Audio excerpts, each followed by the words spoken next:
여러분 안녕하십니까, 백운기입니다. 우리의 분노를 종이 탄환에 실어 보내서 심판한 지 이제 꼭 2주가 됐습니다. 깔끔하게 끝장을 내버렸으면 참 좋았을 텐데 하늘은 우리한테 교만하지 말고 더 지혜롭게 나라를 살리는 게 낫다고 얘기하는 것 같습니다. 자, 이제 2주가 지났는데 어떻게 해야 할까요? 지난 총선 결과는 국민을 배신한 윤석열 정권에 대한 확실한 심판이었습니다. 왜 배신입니까? 아예 처음부터 총칼로 정권을 잡은 전두환 세력은 출발이 총칼이었으니까 기대할 게 없었지요. 그렇지만 윤석열 정권은 어땠습니까? 공정, 상식, 법치, 수사권 갖고 보복하면 그게 깡패지 검사냐, 온갖 가만이설로 국민을 속이고 정권을 잡았지 않습니까? 그랬는데 독재를 하고 있으니 이야말로 배신 아닙니까? 이렇게 국민을 배신한 정권을 심판했는데도 바뀌지 않습니다. 그러면 우리는 어떻게 해야 할까요? 오늘부터 우리 정어리들 함께 하나하나 그 문제를 풀어보려고 합니다. 함께 해봅시다. 생방송 백운계 정치 1번지 출발합니다.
세금 도둑 잡아라 아이디 쓰시는 분이 앵커님 오늘은 선글이 벗으실라나 그러셨는데 죄송합니다. 당분간 조금만 더 쓰고 진행하도록 하겠습니다. 이게 붓기가 좀 빨리 안 빠져가지고요. 이왕이면 여러분께 잘 보여야지요. 천사섬님, 앵커님 당분간 분노하지 마세요. 선글라스 쓰시고 분노하면 큰형님처럼 무섭습니다. 보입니까? 노력하겠습니다. 그런데 저쪽에 얘기하세요. 저 분노 안 하게. 김무수님, 어제도 힘찬 메시지 주셨는데요. 안녕하세요. 오늘 또 최고의 방송 청취할 수 있어서 행복합니다. 가자 백만 정어리 포항 비 내리기 시작하네요. 아, 김무수님 포항에 계시는군요. 알겠습니다. 다음에 포항 특파원 신청해 주세요. 잘 모시도록 하겠습니다. 우리 지난번에 총선 때 함께 해주셨던 특파원님들 조그만 선물 보내드렸는데 마음에 드셨는지 모르겠습니다. 좀 늦어서 죄송하다는 말씀 드리고요. 초록동 여신님, 한 달 커피 한 잔 회원 가입은 정어리TV에 큰 힘이 됩니다. 이렇게 저를 대신해서 올려주셨는데 네, 고맙습니다. 여러분 구독 증가세가 조금 느려졌습니다. 구독 권유 많이 해주시고 또 회원 가입도 해주시면 우리 정어리TV가 큰 일을 하는데 도움이 된다 하는 말씀 드리고요. 정어리몰도 많이 사랑해 주십시오. 제가 꿀 배도라지 홍삼 진액 강추하고 있는데 우리 애청자님들은 지혜로우시잖아요. 물론 정어리몰에서 추천하는 상품 저를 믿고 많이 구입해 주시지만 또 지혜롭게 이것저것 비교도 해 보셔야 돼요. 근데 제가 이거 좋아서 정어리몰에 한번 알아봐라 부탁을 드렸던 건데 온라인 최저가보다 더 싸요. 그러니까 좋은 것 싸게 여러분도 드시고 주변에도 권유하시고 그러시라고 자신 있게 말씀드립니다. 오늘 함께 하실 세 분 패널 소개합니다. 김유정 전 민주당 의원, 오늘은 보라색의 또 노란 나비. 오늘 왠지 아름다우면서도 약간 애잔한 그런 컨셉입니다. 감사합니다. 늘 너무 씩씩해 보여서 문제인데 감사합니다. 신인규 민심동행 장당 준비위원장 어서 오십시오. 네, 안녕하세요. 안녕하세요. 구교형 경향신문 기자 네. 어서 오시고요. 안녕하세요. 예. 다 세 사람 소개하면 인사해야죠. 네. 따라서 했어요. 신변호사로. 어제 제가 인사 안 했다고 제대로 안 했다고 김유정 의원한테 혼났거든요. 쌤통이다. 오늘 제가 오프닝 때 말씀드렸던 것처럼 이제 우리가 조금 돌아볼 때가 됐어요. 어떻게 해야 될까? 우리가 심판을 했잖아요. 확실하게 끝장을 내버렸으면 참 좋았을 텐데 안 됐죠. 그러면 정신을 바짝 차리고 바뀌어야죠. 근데 뭐 여러분도 애당초 기대하셨겠지만 바뀔 자입니까? 안 바뀌겠죠. 아니나 다를까 이렇게 합니다. 자, 그러면 이제부터는 우리가 어떻게 해야 됩니까? 확실하게 해야 됩니다. 가장 중요한 것, 이제부터 이채 양명주 심판에 들어가야 합니다. 어제 혹시 MBC PD수첩 보셨는지 모르겠어요. 최수근 상병 사망사건 수사 외압 의혹을 딱 정리를 하면서 여러 가지 이제 궁금한 것들 짚어주고 또 그때 당시 함께 수색 작업에 나섰던 병사들 증언도 듣고 수근이 막 그러면서 왜 그때 내가 좀 더 험한 말로라도 말리지 못했을까 하고 안타까워하는데 참 마음이 많이 아프더라고요. 용감한 해병, 귀신 잡는 해병인데 마음도 따뜻해서 은사님한테 스승의 날 카톡으로 문자도 보내고 스승님 덕택에 제가 반듯하게 자라나는 것 같습니다. 그런 예의 바른 청년이었더라고요. 그 최수근 상병 사망에 이르게 한 것 그것만 해도 정말 우리가 이건 반드시 문제를 삼았고 책임을 물어야 되는데 지금 왜 이 문제가 커졌습니까? 쓸데없이 윤석열 대통령이 끼어들어서 이렇게 된 것 아닌가요? 근데 왜 그게 쓸데없이 끼어들게 됐습니까? 저는 여러 가지 분석을 하는데요. 첫째는 기본적으로 사고가 틀려먹은 것이 하나 있고 그러니까 뭐냐면 검찰에 있을 때 그냥 자기가 다 답이야. 이렇게 하면은 내가 100이면 100이고 흑이면 흑인 거지 진실이 중요하지 않아. 이런 식으로 살아온 거죠. 그런 자가 이제 최고 권력까지 잡았으니 내가 뭘 못해. 내가 벌 주라고 그러면 그놈 벌 주면 되고 내가 이놈 괜찮아 하려면 괜찮은데 너네들이 뭔데 이렇게 해. 이런 생각을 하고 있기 때문에 이 일이 벌어진 것 아닌가요? 반드시요. 교만은 사람을 무너뜨리고 결국은 멸망에 빠뜨리게 합니다. 본인이 이제 마음대로 할 수 있다고 생각하다가 이런 지경이 와버린 거예요. 다른 것을 마음대로 하는 것은 괜찮아요. 그런데 법을 어기면 그것은 대한민국에서 벌을 받아야 되는데 그걸 지금 걸려버린 거죠. 본인이 하다가. 이걸 어떻게 막아야 되죠? 관련된 놈들 다 벌을 주자니 이거 그러다가 이놈들이 나 불어버리면 이제 큰일 날 것 같고.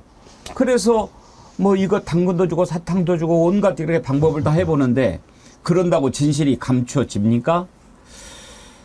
이제 확실하게 다 드러나면 하나하나 심판이 시작이 될 겁니다. 우리 그때를 향해서 지혜롭게 준비합시다.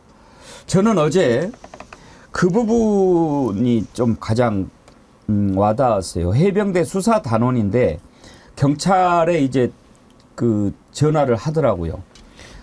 서류를 이제 원래 지금 법이 바뀌어가지고 해병대 수사단에서 기본적으로 이렇게 조사를 해가지고 제대로 된 수사는 경찰로 넘기게 돼 있어요. 그래서 이제 경찰에서 이거 조사해서 아, 이 사람은 문제가 되겠네.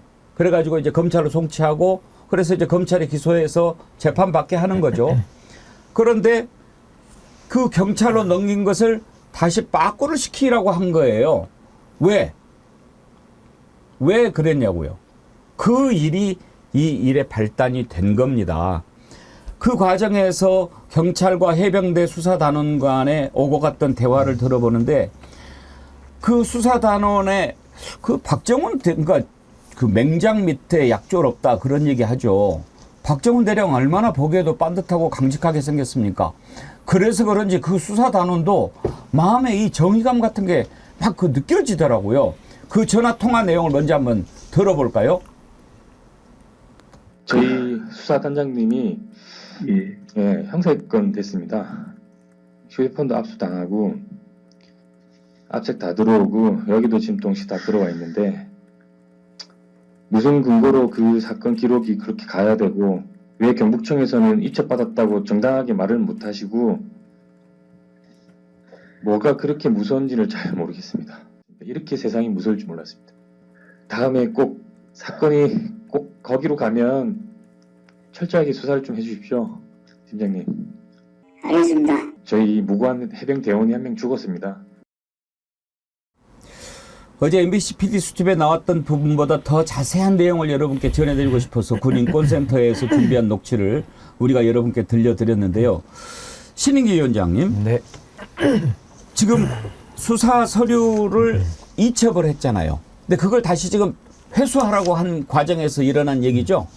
그러니까 우선은 이종석 국방부 장관의 결재 번복과 이게 연관이 돼 있다는 점을 먼저 말씀드리겠고요. 이게 지금 군사법원법이 개정이 됐습니다. 그러니까 법이 개정이 돼서 과거와 달라진 점이 뭐냐면은 과거에는 군에서 발생한 것을 다 군사법원에서 처리했기 때문에 본인들끼리 다 은폐시켰거든요. 근데 이걸 막기 위해서 군사법원법에서 사망 사건이 났을 때 요럴 때는 민간법원에 가서 재판을 받아라 라고 되어 있고 군사법원법 228조에 보면은 이첩을 할 수 있다가 아니고요. 이첩하여야 한다 이렇게 돼 있습니다. 그러니까 해병대에서 당연히 경찰에 넘기는 것이 법을 지킨 거거든요. 근데 그 법을 지키겠다고 박정훈 대령이 국방부 장관의 사인까지 받아가지고 기록을 넘겨놨는데 어찌된 영문인지 국방부에서 갑자기 직원들이 나와가지고 경북경찰청에 가가지고 그 수사 기록을 빼들어서 지금 국방부로 간 겁니다. 그래서 저는 이런 식으로 군사법원법을 어기면서까지 도대체 이 정권에서 누구를 지키려고 하는 것이냐. 지금까지 드러난 것은 임성근 사단장이라는 사람들을 비롯해서 8명 중에 지금 6명을 봐주기로 한 이런 결과가 나온 거거든요. 그렇다면 누가 왜 그 사람들을 봐주기 위해서 법을 어겨가면서까지 게다가 나아가서 법을 지켜서 정당하게 수사하고 법을 지킨 박정훈 대령을 왜 집단 항명죄에 수개로까지 몰아갔는지가 지금 이 논란의 가장 큰 핵심이다. 그래서 저는 여기서 딴 건 필요 없고요. 아무리 대통령이라고 하더라도 수사 사안에 관여할 수가 없게 되어 있고 아무리 대통령이라고 하더라도 헌법보다 위에 있을 수는 없는 겁니다. 그래서 법을 안 지키는 대통령이 대한민국에서 허용될 수가 없거든요. 그러니까 거기까지 확인되기 위해서는 지금 논의되고 있는 이 특검이 반드시 좀 필요하다라는 생각을 좀 가지고 있습니다. 그러니까 왜 회수를 하게 된 겁니까? 그 회수에 대한 의도 그리고 회수를 하려면 근거가 있어야 되지 않습니까? 그게 지금 다 없는 거예요. 그러니까 근거가 없이 국방부의 권력자의 누군가의 지시를 받아서 직원들이 가가지고 법을 어기면서 그 수사 기록을 회수해온 데에는 뭔가 보이지 않는 손이 작동을 했기 때문에 그 외압의 주체가 누구인지를 밝히는 것, 이게 가장 핵심이고 국방부 장관의 령을 군대에서 어길 수 있는 사람은 없습니다. 그럼 국방부 장관보다 위에 있는 자리는 대한민국 헌법상 딱 2자리거든요. 국무총리, 대통령 이 둘밖에 없기 때문에 그 몸통이 누구인지를 수사해서 밝히는 것이 저는 가장 큰 핵심이다라고 생각합니다. 그렇다면 구계영 기자, 네. 누가 회수를 했느냐도 아주 중요한 문제 아닙니까? 네, 아주 관건인데요. 아까 TV로 보셨는데 8월 3일에 해병대 수사단 단원과 경북경찰청 팀장이 통화하지 않습니까? 해병대 수사단 뭐라고 호소합니까? 우리는 이첩을 정식 절차에 따라 했는데 거기에 대해서 뭔가 지금 회수 지시가 내려고 심지어는 압수수색을 나갔다는 호소를 하고 있지 않습니까? 공수처 관련 내용을 수사 중인데요. 지금 일단이 좀 드러난 측면들이 좀 있습니다. 예를 들면 아까 모니터로 보시기에 8월 3일이었는데 8월 2일 날 바로 이첩이 이루어진 날이죠. 그러니까 쉽게 얘기하면은 기록이 회수된 날 당일의 통화 내용 일부가 공개가 됐는데요. 일단은 대통령실의 근무자들이 국방부에 근무한다거나 다른 데 근무하는 사람들과 통화 내역이 많이 나왔습니다. 첫 번째로 임종득 국가안보실 2차장 있잖아요. 이분이 누구랑 통화했느냐? 김계환 해병대 사령관과 당일에 통화한 기록이 나왔습니다. 네. 김계환 해병대 사령관 또 누구랑 통화했냐? 피혐의자였던 임성근 사단장과 통화를 합니다. 임성근 사단장은 지금 수사 외압 의혹의 핵심입니다. 8명의 혐의 선상의 사람들의 내용을 정리해서 보냈더니 돌려받은 건 6명을 빼고 돌려받았다는 거거든요. 무슨 얘기냐면은 원래는 핵심 혐의자인데 그 혐의를 벗었다는 건데 그 당사자와 대통령실과 통화가 이루어진 다음에 사령관이 통화했다는 겁니다. 그렇기 때문에 일단이 드러난 것이고 추가적으로 공직기강 비서관실이라는 데가 있습니다. 대통령실에. 이시원 공직기강 비서관이 누구랑 통화했냐? 유재은 국방부 법무관리관과 당일에 통화를 합니다. 예. 그 얘기는 뭐냐면 국방부 법무관리관 역시 수사를 담당했던 경북경찰청과 긴밀하게 소통하면서 수사에 대해 상의하는 사람이거든요. 그런 사람에게 전화해서 무슨 얘기를 했을까? 그리고 왜 그 당일에 회수가 이루어졌는가 밝혀야 될 부분이고요. 드러나 일단 아까 말씀드린 요약을 드리면 대통령실 관계자들이 이 사건을 회수하는 과정에 깊숙이 관여했다. 더불어 추가 부연 설명을 드리면 최근에 이종섭 전 국방부 장관이 당시의 국방부 장관이죠. 굉장히 재미있는 얘기를 했습니다. 당일에 회수가 이뤄진 과정에 본인은 관여한 바가 없다라고 진술을 하고 나왔어요. 그 얘기는 무엇이냐? 그러면 유재윤 국방부 법무관리관은 과연 이 장관도 아닌 국방부 장관도 아닌 누구의 지시로 이렇게 움직였는가? 해설이 안 되지 않습니까? 예. 국방부 장관보다 높은 사람 누굽니까? 대한민국에서. 결국은 심증이나 여러 가지 물증은 대통령실을 향하고 있는 게 분명해 보인다. 이렇게 설명할 수 있을 것 같습니다. 네. 신인규 위원장님, 그 유재현 국방부 법무관리관인가 있잖아요. 법무관리관이 어떤 자리예요?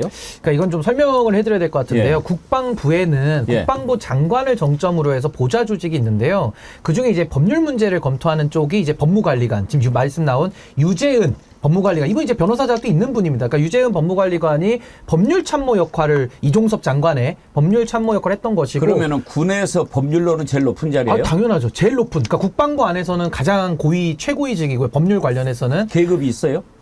아마 지금은 준장 정도 될 겁니다. 그러니까 그게 이제 고등군사법원장도 있고요. 예. 국방부의 법무관리관이 가장 요직입니다. 왜냐하면 예. 장관을 옆에서 보좌하니까. 법무관 출신인가 보구나. 그렇죠. 이제 법무관이나 사법고시 이쪽인데, 근데 문제는 국방부 안에 검찰단이 있어요. 예. 국방부 검찰단이 있고, 군은 특수성이 있어서 국방부에도 검찰이 있고, 해병대에도 검찰단이 있고, 다 각각 부대별로 운영이 되는 거거든요. 그래서 이것을 국방부의 법무관리관은 이제 총괄적인 정말 이게 관리 정도만 하는 것이지 개개 사건에 대해서까지 관여를 할 수는 없습니다. 수사의 독립성 때문에. 그런데 지금 문제는 우리가 지금 얘기한 것은 기록을 회수해온 곳에서도 대통령실의 개입이 나왔지만 조금 더 앞으로 가면은 유재은 법무관리관이 수사 중인 박정훈, 그러니까 해병대의 수사단장에게도 전화를 5번이나 했다라는 거거든요. 그러니까 그거 왜 했을까? 그러니까 그것부터 수사 외압의 징조가 처음부터 이제 드러났던 거거든요. 그래서 저는 유재은 법무관리관이 지금 이 모든 사안의 지금 핵심적인 수종 역할을 했기 때문에 이분부터 당장 조사를 강도 높게 해야 된다. 그러면은 윗선 밝히는 것은 저는 그다지 어렵지 않다라는 생각이 듭니다. 일단 유재은 관리관이 국회에서 위증을 한 정황도 지금 드러나고 있습니다. 지난번에 국회에서 이탄희 의원이 이거 누가 회수했냐 이렇게 질문을 할 때 뭐라고 대답했는지 한번 그거 들어보실까요? 이탄희 의원님, 가져오라고 지시한 건 누굽니까? 국방부 검찰단한테 누가 수사 기록을 가져오라고 합니까? 수사 기록이 이탈리아. 국방부 검찰단에서 판단한 가져오라고 지시 안 받고 갔습니까? 국방부 검찰단이 경북경찰청으로부터 조사서를 가져왔잖아요. 예. 예, 그거 누가 지시한 거예요? 국방부 검찰단은 그 누가 지시한 거예요? 장관이 예. 검찰단에 수사를 지시했습니다. 그러니까 경찰청에서 서류 가져오라고 장관이 지시하신 거예요? 수사를 지시했고 그것은 항명죄의 증거 서류로서 가져온 것입니다. 자, 항명죄 증거 서류로 가져왔다. 그러니까 이 수사에 어떤 영향을 미치기 위해서 한 것이 아니고 항명죄의 증거 서류로 가져온 것이다. 이렇게 이제 이야기를 했는데 만약에 저 부분에 대해서 정확하지 않으면 이제 위증이 될 수도 있는 거죠, 김유정 의원님? 네, 저게 바로 이제 위증인 게 드러난 거잖아요. 그러니까 이거를 다시 경북청으로부터 회수해 왔을 때 제일 먼저 회수 의사를 밝힌 사람이 바로 저 유재은 그 법무관리관이기 때문에 경북청 간부한테 본인이 직접 전화를 해가지고 회수하겠다 이렇게 의사를 밝혔다고 지금 이제 보도가 되고 있어요. 그러면은 본인이 국회에 와가지고 장관이 항명죄에 대한 그 증거 서류로서 가져오라고 마치 지시 내린 것처럼 저렇게 얘기했던 것은 확실하게 위증이 되는 거죠. 그래서 이 사건과 관련해 가지고 우리가 박정훈 대령 뭐 일련의 과정들 한 1년 가까이 벌써 돼가지 않습니까? 4월이니까 지난 작년 8월에 일어난 사건이잖아요. 순직 사건이. 그래서 공수처가 수사하고 있는데 어느 정도 진척이 됐느냐, 핵심 피의자가 왜 호주 대사가 됐느냐, 계속 우리가 이 논란을 여기까지 이제 계속 들여다보면서 왔는데 확실한 거 하나는 지금까지 피의자에 대한 소환 조사가 한 번도 없었다는 거예요. 그러니까 지금까지는 압수수색하고 자료 분석하고 밑에서부터 차근차근 합니다. 그래서 이종섭 대사가 빨리 불러서 조사해달라 이렇게 얘기해서도 그냥 있어 보세요 순서대로 하니까 이제 그 순서대로 한다는 겁니다. 그래서 최초로 이 피의자 중에서 2사람을 소환을 했어요. 지금 한 사람이 그 국방부 조사본부장 직무대리 했던 네. 박경훈, 이 사람이 이제 그 수사 자료를 검토해가지고 경북청으로부터 가져온 거를 8명에서 2명으로 줄여가지고 다시 경찰에 이첩한 그 당사자예요. 그 박경훈 그 직무대리 이 사람하고 그다음에 우리가 지금 좀 전에 얘기했던 유재은 법무관리관 2사람에 대해서 지금 소환 조사했는데 소환을 통보했는데 아직 지금 출석은 안 하고 있는 상태죠. 조율을 하고 있다고 하는데 그래서 사실은 이 사건의 본격적인 수사는 지금부터 이제 그럼요. 겨우 시작인 거죠. 예. 예. 지금 저 말에도 제가 모순을 딱 한 가지만 짚으면 예. 뭐냐면요. 기록을 갖고 오라고 지금 장관이 지시를 검찰 단장한테 했다라는 거 아닙니까? 그럼 장관이 지시를 할 때 법무적인 검토를 안 받습니까? 유재한 관리관이 그걸 몰랐다라고 하면 본인의 직무를 안 한 게 돼버려요. 근데 만약에 지금 이종섭 장관이 기록을 갖고 오라고 안 했다고 지금 또 주장을 하거든요. 그러니까 이종섭 장관은 난 모른다. 근데 또 유재현 관리관은 장관이 지시해서 검찰 단장이 갖고 왔다. 그러면 법무관리관은 그 자리에서 본인은 역할을 안 하는가? 법률 참모가 국방부 장관이 위법 사항을 지시하는데도 옆에서 검토를 안 하는가? 그러니까 지금 유재현 관리관의 저 멘트 하나만 가지고도 이종섭 장관과의 모순성, 그리고 본인의 직무에 충실하지 않았다라는 자기 고백, 이 모든 게 담겨 있기 때문에 저 모순 충돌을 바로 검찰 단장하고 둘만 놓고 대질만 시켜놔도요. 전 5분 안에 나올 진실입니다. 제가 5분 안 걸립니다. 5초 걸리는데요. 대체로 이제 저런 경우는 살아보면 이런 거예요. 맨 처음에는 오판을 해요. 야, 걱정 마. 맨 뒤에 누가 있냐? 우리 다 견디게 돼 있어. 버티게 돼 있어. 걱정 마. 그랬는데 이게 마음대로 됩니까? 이거 위에 하늘이 있어요. 국민이 야, 너 안 돼. 그러면 이게 이제 이렇게 된다고 보면 이 사람들 마음 바꾸는 거 5초도 안 걸립니다. 자기들이 살려고. 지금은 살려줄까봐 거기에 기대고 있지만 그 기대를 담벼락이 무너지는 순간 이 사람들 다 자기 살기 위해서 다 불게 돼 있습니다. 왜 일이 이렇게 시작이 됐습니까? 바로 그것을 향해서 가는 겁니다. 참 중요한 녹취가 있지 않습니까? 박정훈 대령이 아마 변호사하고 통화했던 내용일 거예요. 그 부분을 들어보면 다 드러납니다. 그 내용을 들어보시죠. 31일 날 오전 한 11시경에 VIP 주관으로 회의를 하는데 군사보좌관이 이래저래 얘기하니까 바로 뭐 표현에 따르면 군 관련해서 화를 이것보다 더 낸 적이 없다. 가장 경로했다면서 바로 국방부 장관 연락해야 되는 막 꽝꽝꽝꽝 했다고 하길래 내가 정확히 물어 사령관 그 VIP가 얘기한 거 맞냐 고개를 끄덕끄덕 하시더라고. 자, 그러면 저 부분에 대해서 VIP가 직접 얘기했다라고 하는 증거가 나오면 좋은데 그렇지 않으면 저런 거는 증거로 채택이 될 수 있나요, 신은기 변호사님? 아니 뭐 충분히 이제 증인으로서 증언을 하면 되기 때문에 증거로 다 쓸 수는 있는데 지금 박정훈 대령의 그 증언에 비추어 보면 VIP가 대통령을 말하는 거거든요. 예. 그러니까 이 사안의 핵심의 주체는 대통령이다라는 전제 위에서 보면 아까 수사 기록을 국방부 검찰단이 가서 갖고 왔다고 하잖아요. 그럼 국방부 검찰단이 간 건 맞는 것 같습니다. 가서 백드론은 왔는데 문제는 이미 해병대 수사단에서는 군사법원법에 따라서 경찰에 적법하게 이첩을 했습니다. 근데 했는데 그 경찰에 있는 수사 기록을 그럼 과연 국방부 검찰단은 뭐에 근거해서 다시 회수를 해오느냐? 이게 근거 법률이 없는 거예요. 그러니까 말씀하신 대로 가장 중요한 부분은 대통령이라고 하더라도 대통령 할아버지가 오더라도 법 아래에 있는 거지 법을 넘어서서 초법적 지시를 할 수는 없는 거거든요. 그러니까 저는 국방부 검찰단에게 가장 먼저 물어봐야 될 사안은 도대체 경찰청에 경북 경찰청에 가서 무슨 조항, 무슨 근거를 가지고 일단 갖고 왔는지가 첫 번째 의문 사항이고, 두 번째는 누가 그 지시를 했는지를 개선을 따라 쭉 올라가면은 개선이 매우 높지도 않기 때문에 몇 명만 불러서 조사하면 이거는 한 이틀 안에는 다 끝날 수 있는 수사 사안이다 이렇게 봅니다. 그러니까 두 가지 핵심이잖아요. 왜 회수했느냐, 누가 지시해서 회수했느냐라는 거 하나.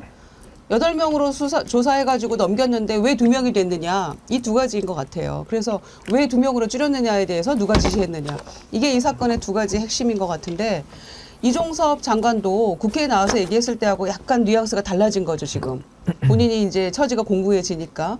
그때 장관이 사인했는데 왜 그걸 번복해서 다시 가져오라고 했습니까? 얘기를 했더니 확신 없이 사인했다, 이런 표현 기억나시죠? 그래서 어떻게 장관이 그 여러 참모들 같이 있는 가운데에서 고생했다고 하면서 사인까지 해놓고 이거를 확신 없이 사인했다는 말로 할 수가 있느냐, 이게 말이냐라고 야당 의원들 질타도 받았는데, 그래놓고는 이제 와서는 회수에 관여한 바가 없다라고 얘기를 해버리면은 확신 없이 사인했기 때문에 그걸 가져오라고 한 거다라는 취지였잖아요, 경찰로부터. 그런데 이제는 관여한 바가 없다라고 발뺌하고 있기 때문에 그럼 누구냐, 그럼 나는 아니다라고 고백한 거나 다름없으니까 이시영 공직기강 비서관하고 당일날 그거 회수해 온 날 유재은 법무관리관하고 또 통화했다는 거잖아요. 그러면은 공직기강 비서관실에는 경찰, 군 다 파견 나가 있잖아요. 그러면 내용이 빤한 거죠. 그래서 야당에서는 이시원 비서관 당장 파면하고 빨리 수사해라, 이렇게 얘기하고 있는 거죠. 제가 여기서 또 한 가지 분노하는 것은요, 우리가 해병대 하면은 어떤 생각합니까? 그야말로 귀심 잡는 해병 아닙니까? 우리가 이렇게 참 아들 같은 해병대원들 지나갈 때 그냥 그 군복을 입고 지나가는 젊은 군인 청년들만 봐도 마음이 남다른데, 팔강모 쓴 해병대원이 지나가면 우리가 그 해병대원을 보는 마음이 다르지 않습니까? 해병대 장교는 어떻습니까? 그러면 해병대 사령관, 그러면 참 다른 사령관보다 훨씬 더 우리가 더 강직하고 멋있게 보지 않습니까? 이 월남전 때부터 청룡부대 해병의 그런 혁혁한 전과라든지 신화 같은 것을 듣고 자란 우리들은 해병대를 보는 마음이 남다릅니다. 검찰 따위하고 비교를 하지 않습니다. 그 해병을, 요즘 젊은이들은요, 해병대를 가기 위해서 삼수도 하고 사수도 하고 그렇게 해서 갑니다. 왜? 내가 그렇게 해서 진짜 사나이다라고 하는 것을 보여주고 싶어서 가는 거예요. 그런 자긍심, 그런 긍지를 갖고 들어가는 해병이고, 그런 청년들과 함께 할 수 있다라고 하는 자부심을 갖고 있는 것이 해병대 장교고 해병대 장군이고 사령관이고 그랬습니다. 그런 해병대를 부끄럽게 만든 그 죄가 크다 이거예요. 누가 이렇게 만들었어요? 우리의 자랑스러운 해병을 어떤 새끼가 이렇게 만들었어요? 저는 그 죄가 정말로 크다고 생각합니다. 그 죄가 보통 죄가 아닙니다. 어저께 보면서요, 해병대 사단장 카메라를 펴서 삐삐삐삐 도망 다녀요. 대한민국 해병대 사단장이 왜 그렇게 해야 됩니까? 누가 이렇게 부끄럽게 만들어버렸습니까? 그 하나의 잘못이 우리가 자랑스럽게 가져왔던 해병대에 대한 인식을 이렇게 만들어버렸으니 대한민국 해병 전우들은 얼마나 속이 불타겠습니까? 이 죄가 얼마나 큰 죄인지를 몰라요.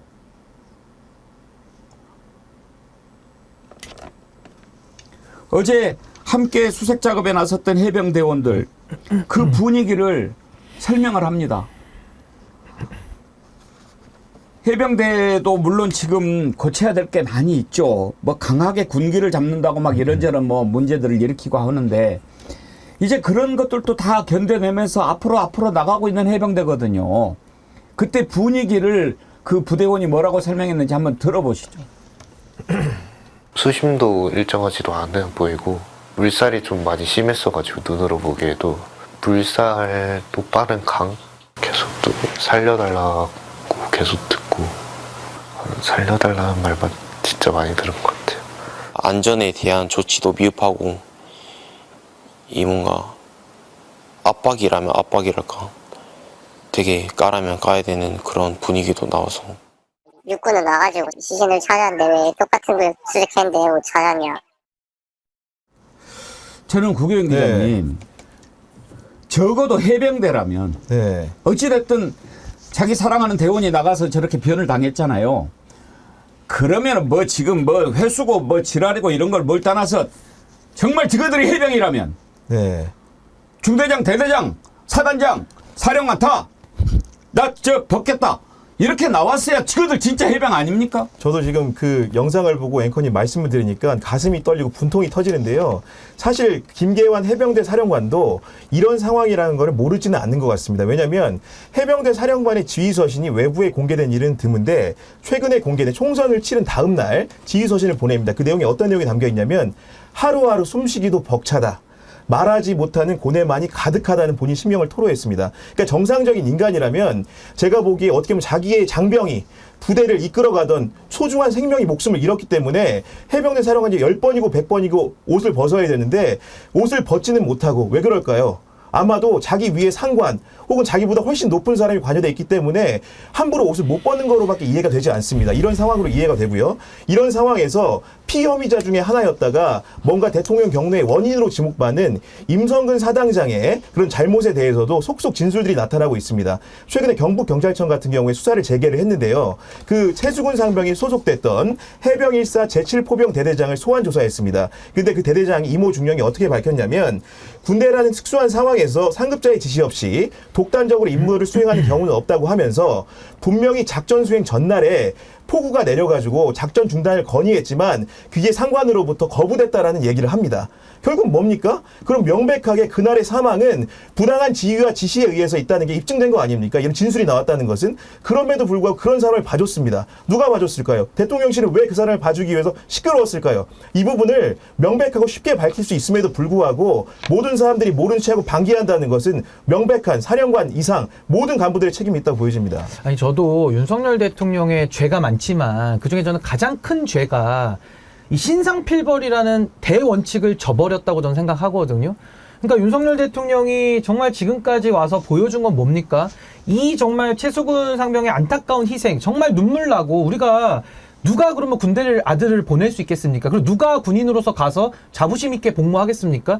저는 윤석열 대통령이 지금 이 대한민국의 모든 근간을 지금 다 무너뜨리고 있다고 보거든요. 그럼 그 이유가 뭡니까? 윤석열 대통령이 임성근 사단장하고 이종섭 장관 지키기 위해 가지고 최수근 상병을 버려버린 겁니다. 그리고 박정훈 대령을 버려버린 겁니다. 그럼 국군 통수권자로서 불릴 자격이 있습니까? 자기 부하를 버리는 지휘관이 국군 통수권자라는 무거운 명칭을 받아 안을 자격이 있습니까? 게다가 윤석열 대통령은 결국에는 국민을 버려버렸어요. 국민을 버린 게 대통령이 됩니까? 그러니까 저는 아니 딴 걸 다 떠나서 윤석열 대통령이 대통령이라는 직함을 달려면 지금 국민을 버리면 안 되는 거고 국군 통수권자 역할을 남은 3년을 본인이 하겠다면 그럼 최수근 상병하고 박정훈 대령을 버리면 안 되는 겁니다. 그럼 임성근 사단장하고 이종섭 장관만 자기 부하고 최수근 상병하고 박정훈 대령은 자기 부하 아닙니까? 이게 어디서 본 데자뷰 같냐면은 뭐 한동훈 위원장이나 국민의힘이나 이분들이 늘 동료 시민으로 갈라요. 늘 바이든 날리면은 갈라요. 그럼 바이든은 우리 국민이 아니고 이게 날리면은 우리 국민 항상 국민을 갈라왔기 때문에 군에서도 또 갈르지 않습니까? 저는 참 흥분되고 너무나도 화가 나는 일인데 윤석열 대통령이 이 최수근 상병 문제만큼은 피할 수 없다. 당장 빨리 진실규명해야 된다고 봅니다. 어디 가짜는 검사 출신 하나가 자랑스러운 대한민국 해병대를 이렇게까지 만들고 있냐 이 말이에요. 동주님, 저는 60대 해병입니다. 어제 사단장 모습 보면서 울었습니다. 현영호님, 백앵커님 해병대 전역자로서 당신의 말씀에 눈물이 납니다. 얼마나 우리 해병대원들이 이걸 보면서 저게 아닌데 마음이 많이 아팠겠습니까? 금희님, 자식에게 부끄러운 짓 하지 마라. 세상 무엇과도 못 바꾼다. 자식에겐 자랑스러운 부모가 되라. 그래요. 정말 자식들 보기. 저는 어제 그 PD인가 기자인가가 가가지고 임종덕 사단장 막 인터뷰를 하는데 그거 좀 물어봤으면 좋겠어요. 당신 자식 보기 안 부끄럽냐? 어? 해병대 대원들 보기에 당신 떳떳하냐? 이거 한번 물어봤으면 좋겠어요. 저는 박정훈 대령 인터뷰하면서 가장 가슴에 와닿았던 게 박정훈 대령 아들도 육사가 나와가지고 지금 뭐 현역으로 복무를 하고 있대요. 나는 그 자식한테 떳떳하다. 그 얘기하는 거 보고 나 그렇다면 너를 믿겠다. 그런 생각이 들더라고요. 에? 자식한테 떳떳한 부모. 그거보다 더 큰 게 어디 있습니까?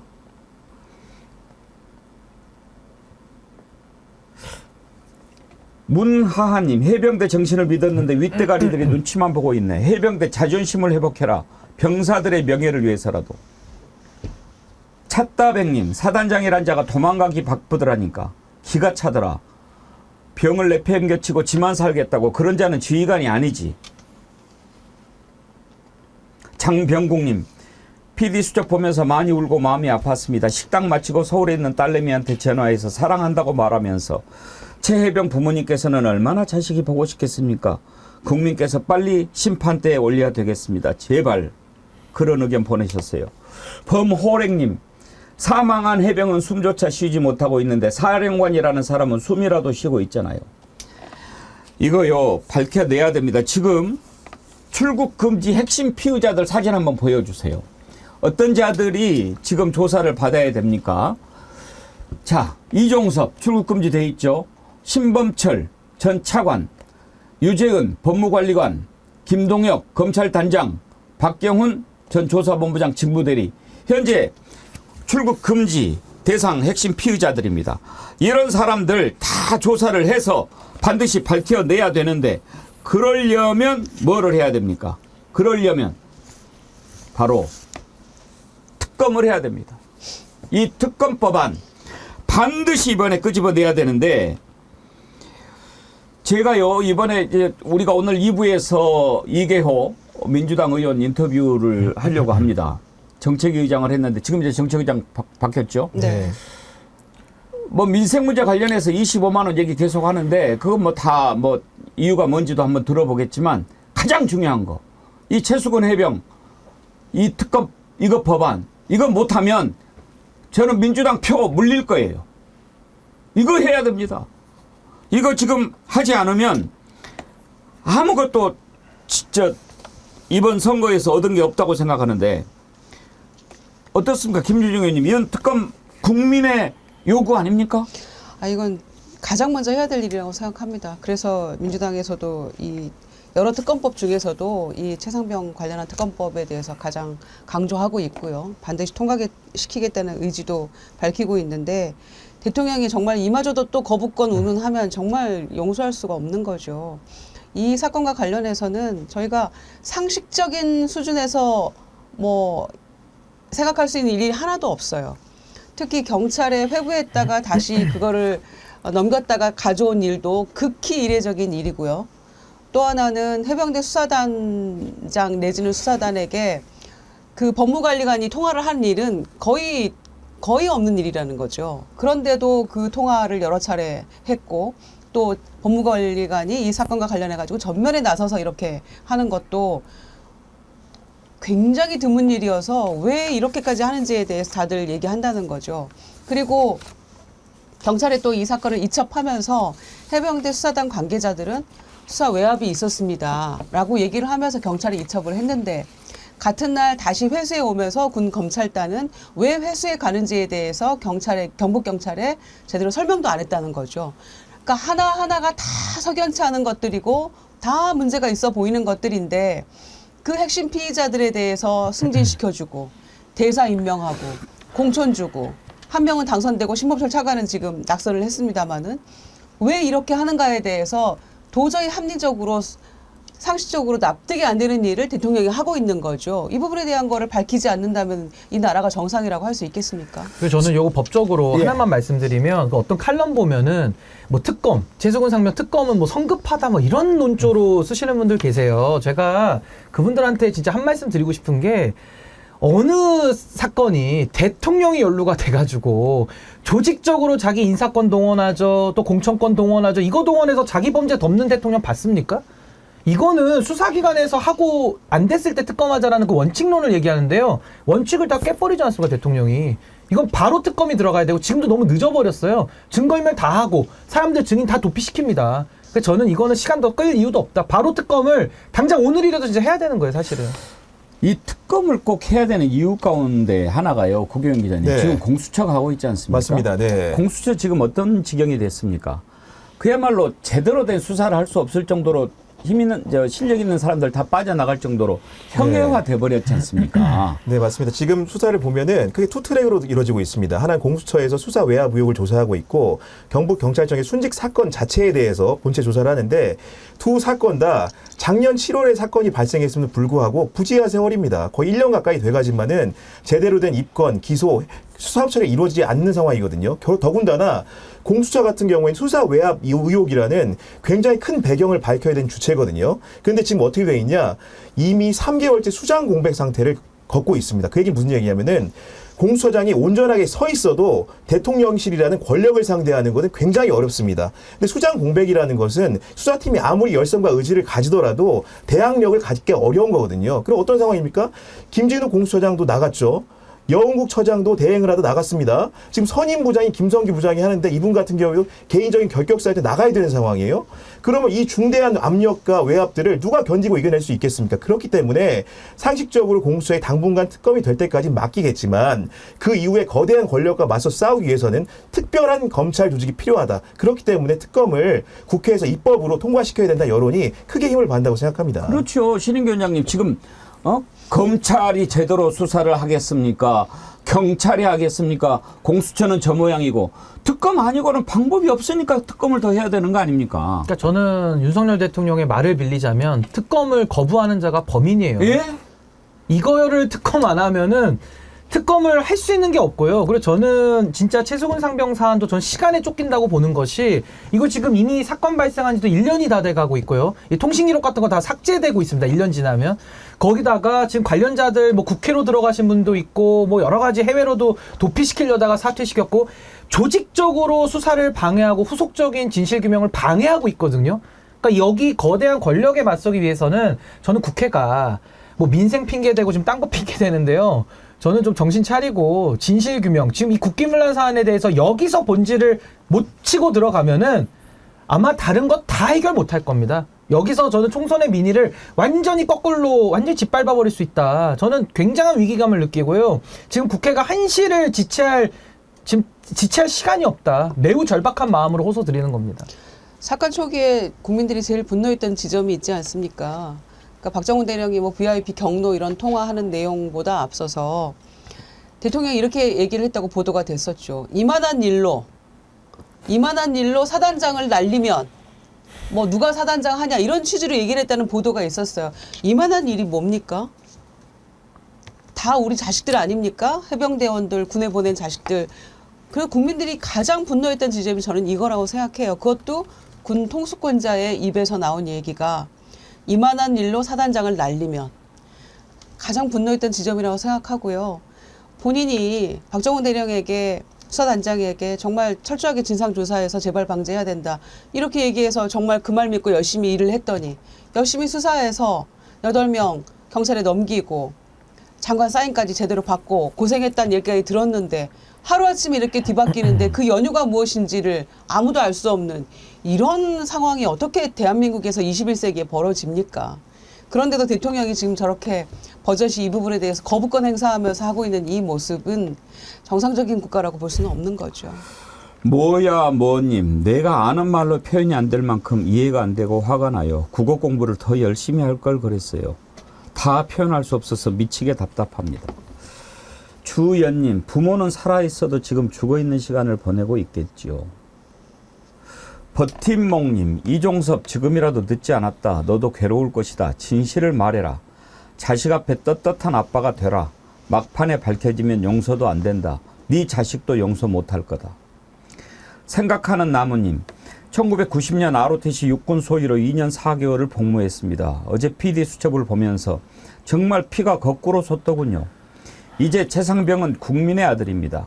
최상병 특검법 거부하면 광화문 나갈 겁니다. 코코코님 10만 원이나 슈퍼챗 보내셨는데 고뇌에 글 하나 올리고 유임된 네가 승자다 계좌 X 그러셨는데 고뇌에 글 하나 올리고 유임된 구계영 기자 누가 떠오르십니까? 그 아까 김계환 사령관 제가 읽어드렸죠. 예. 예, 그 고뇌에 글을 올렸는데 아마도 유임이 돼서 그런 부분들을 지적하신 것 같습니다. 그러니까 김계환 사령관 글 올린 거 보면은 그 사이에서 많이 그 고뇌를 하는 것 같아요. 그래도 내가 평생 해병대 사령관이면 해병대로 쭉 자랐을 거 아니에요. 맞습니다. 네. 내가 평생 해병 정신으로 살아왔는데 지금 이제 사령관 해병대 최고의 자리에 올랐는데 내가 해병으로서 나를 지킬 거냐. 마음속에 그래도 내가 군 통수권자를 보호해야 되는 거 아닌가. 뭐 이런 차원의 고뇌일까요? 아마도 본인의 사법적인 측면에서는 본인도 이 사건 개왕을 아마 소상히 알 것이고, 왜 그렇습니까?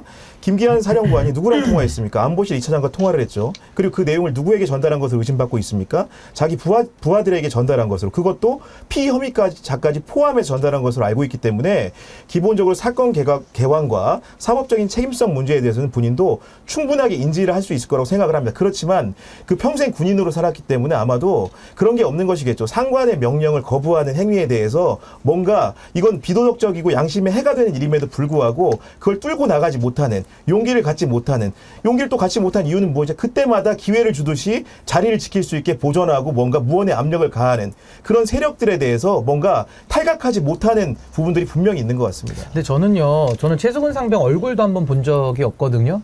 전 이태원 참사로 159분 돌아가셨는데 저 얼굴 한 번도 본 적이 없습니다, 사실은. 근데 저는 참 이런 사안들에 대해서 너무나도 답답한 건 뭐냐면요. 김기한 사령관도 만약에 자기 자식이 최수근 상병이라고 생각을 한다면은 지금 이 사안에 대해서 저렇게 번뇌하고 고민하고 있을 수가 있나요? 지금 최수근 상병의 부모님들은 하루하루가 정말 지옥 같을 거거든요. 아마 이태원 참사 유가족분들도 그러실 거고요. 그러니까 이게 역지사지에서 내일이라고 생각하면은 지금 저렇게 고뇌만 하고 있을 수는 없는 겁니다. 그리고 저는 국민의힘이나 지금 특검을 반대하는 쪽에 대해서도 좀 차분하게 생각을 해보면요. 자신의 자식이 저렇게 당했다고 하면 저분들 저렇게 차분함을 유지할 수 있을까요? 그리고 대통령에 대해서 대통령이 연루됐다라는 것은 사실상 이종석 장관의 결재 번복도 그렇지만은 이시원 공직기강 비서관의 연락까지도 이 정도 나왔으면은 대통령에 대해서까지도 조사를 할 수밖에 없지 않습니까? 그렇다면 이것은 고집부리고 진영의 논리로서 막으려고 할 것이 아니라 전 국민의 이름으로 해야 되는 겁니다. 근데 왜 이렇게 전 국민의 이름으로 해야 되고 내 자식이 죽었다고 생각하면은 해결될 문제를 뭐가 이렇게 어렵고 뭐가 이렇게 안 되고 총선에서 다 이겨도 이렇게 안 되는 것인지, 이게 아마 앵커님도 아까 화가 나시고 저도 이렇게 분노하고 답답한 부분 아닐까요? 정말 저는 지금 이 관련되신 분들 자기 자식이 죽었다라고 생각을 해보시면은 이렇게 나올 수 없는 겁니다. 김유정 의원님 보시기에 저자들 가운데 누가 제일 먼저 진실을 그나마 좀 털어놓을 것 같이 보입니까? 한번 관상학적으로 한번 봐주십시오. 아니, 장관이 얘기해야 되지 않겠습니까? 본인도 망신 다 당하고 호주대사 갔다가 도망갔다는 얘기까지 들어가면 지금 들어왔다가 이렇게 망신당했으면 적어도 군인 정신이 이럴 때 한 번쯤은 발휘가 돼야 되는 거 아닙니까? 그런데 확신 없이 사인했다라는 말이 이제 회수에 관여한 바 없다라는 걸로 말이 바뀌었는데, 이제는 좀 진실을 말해야 줄 때가 되지 않았나 이렇게 생각하고요.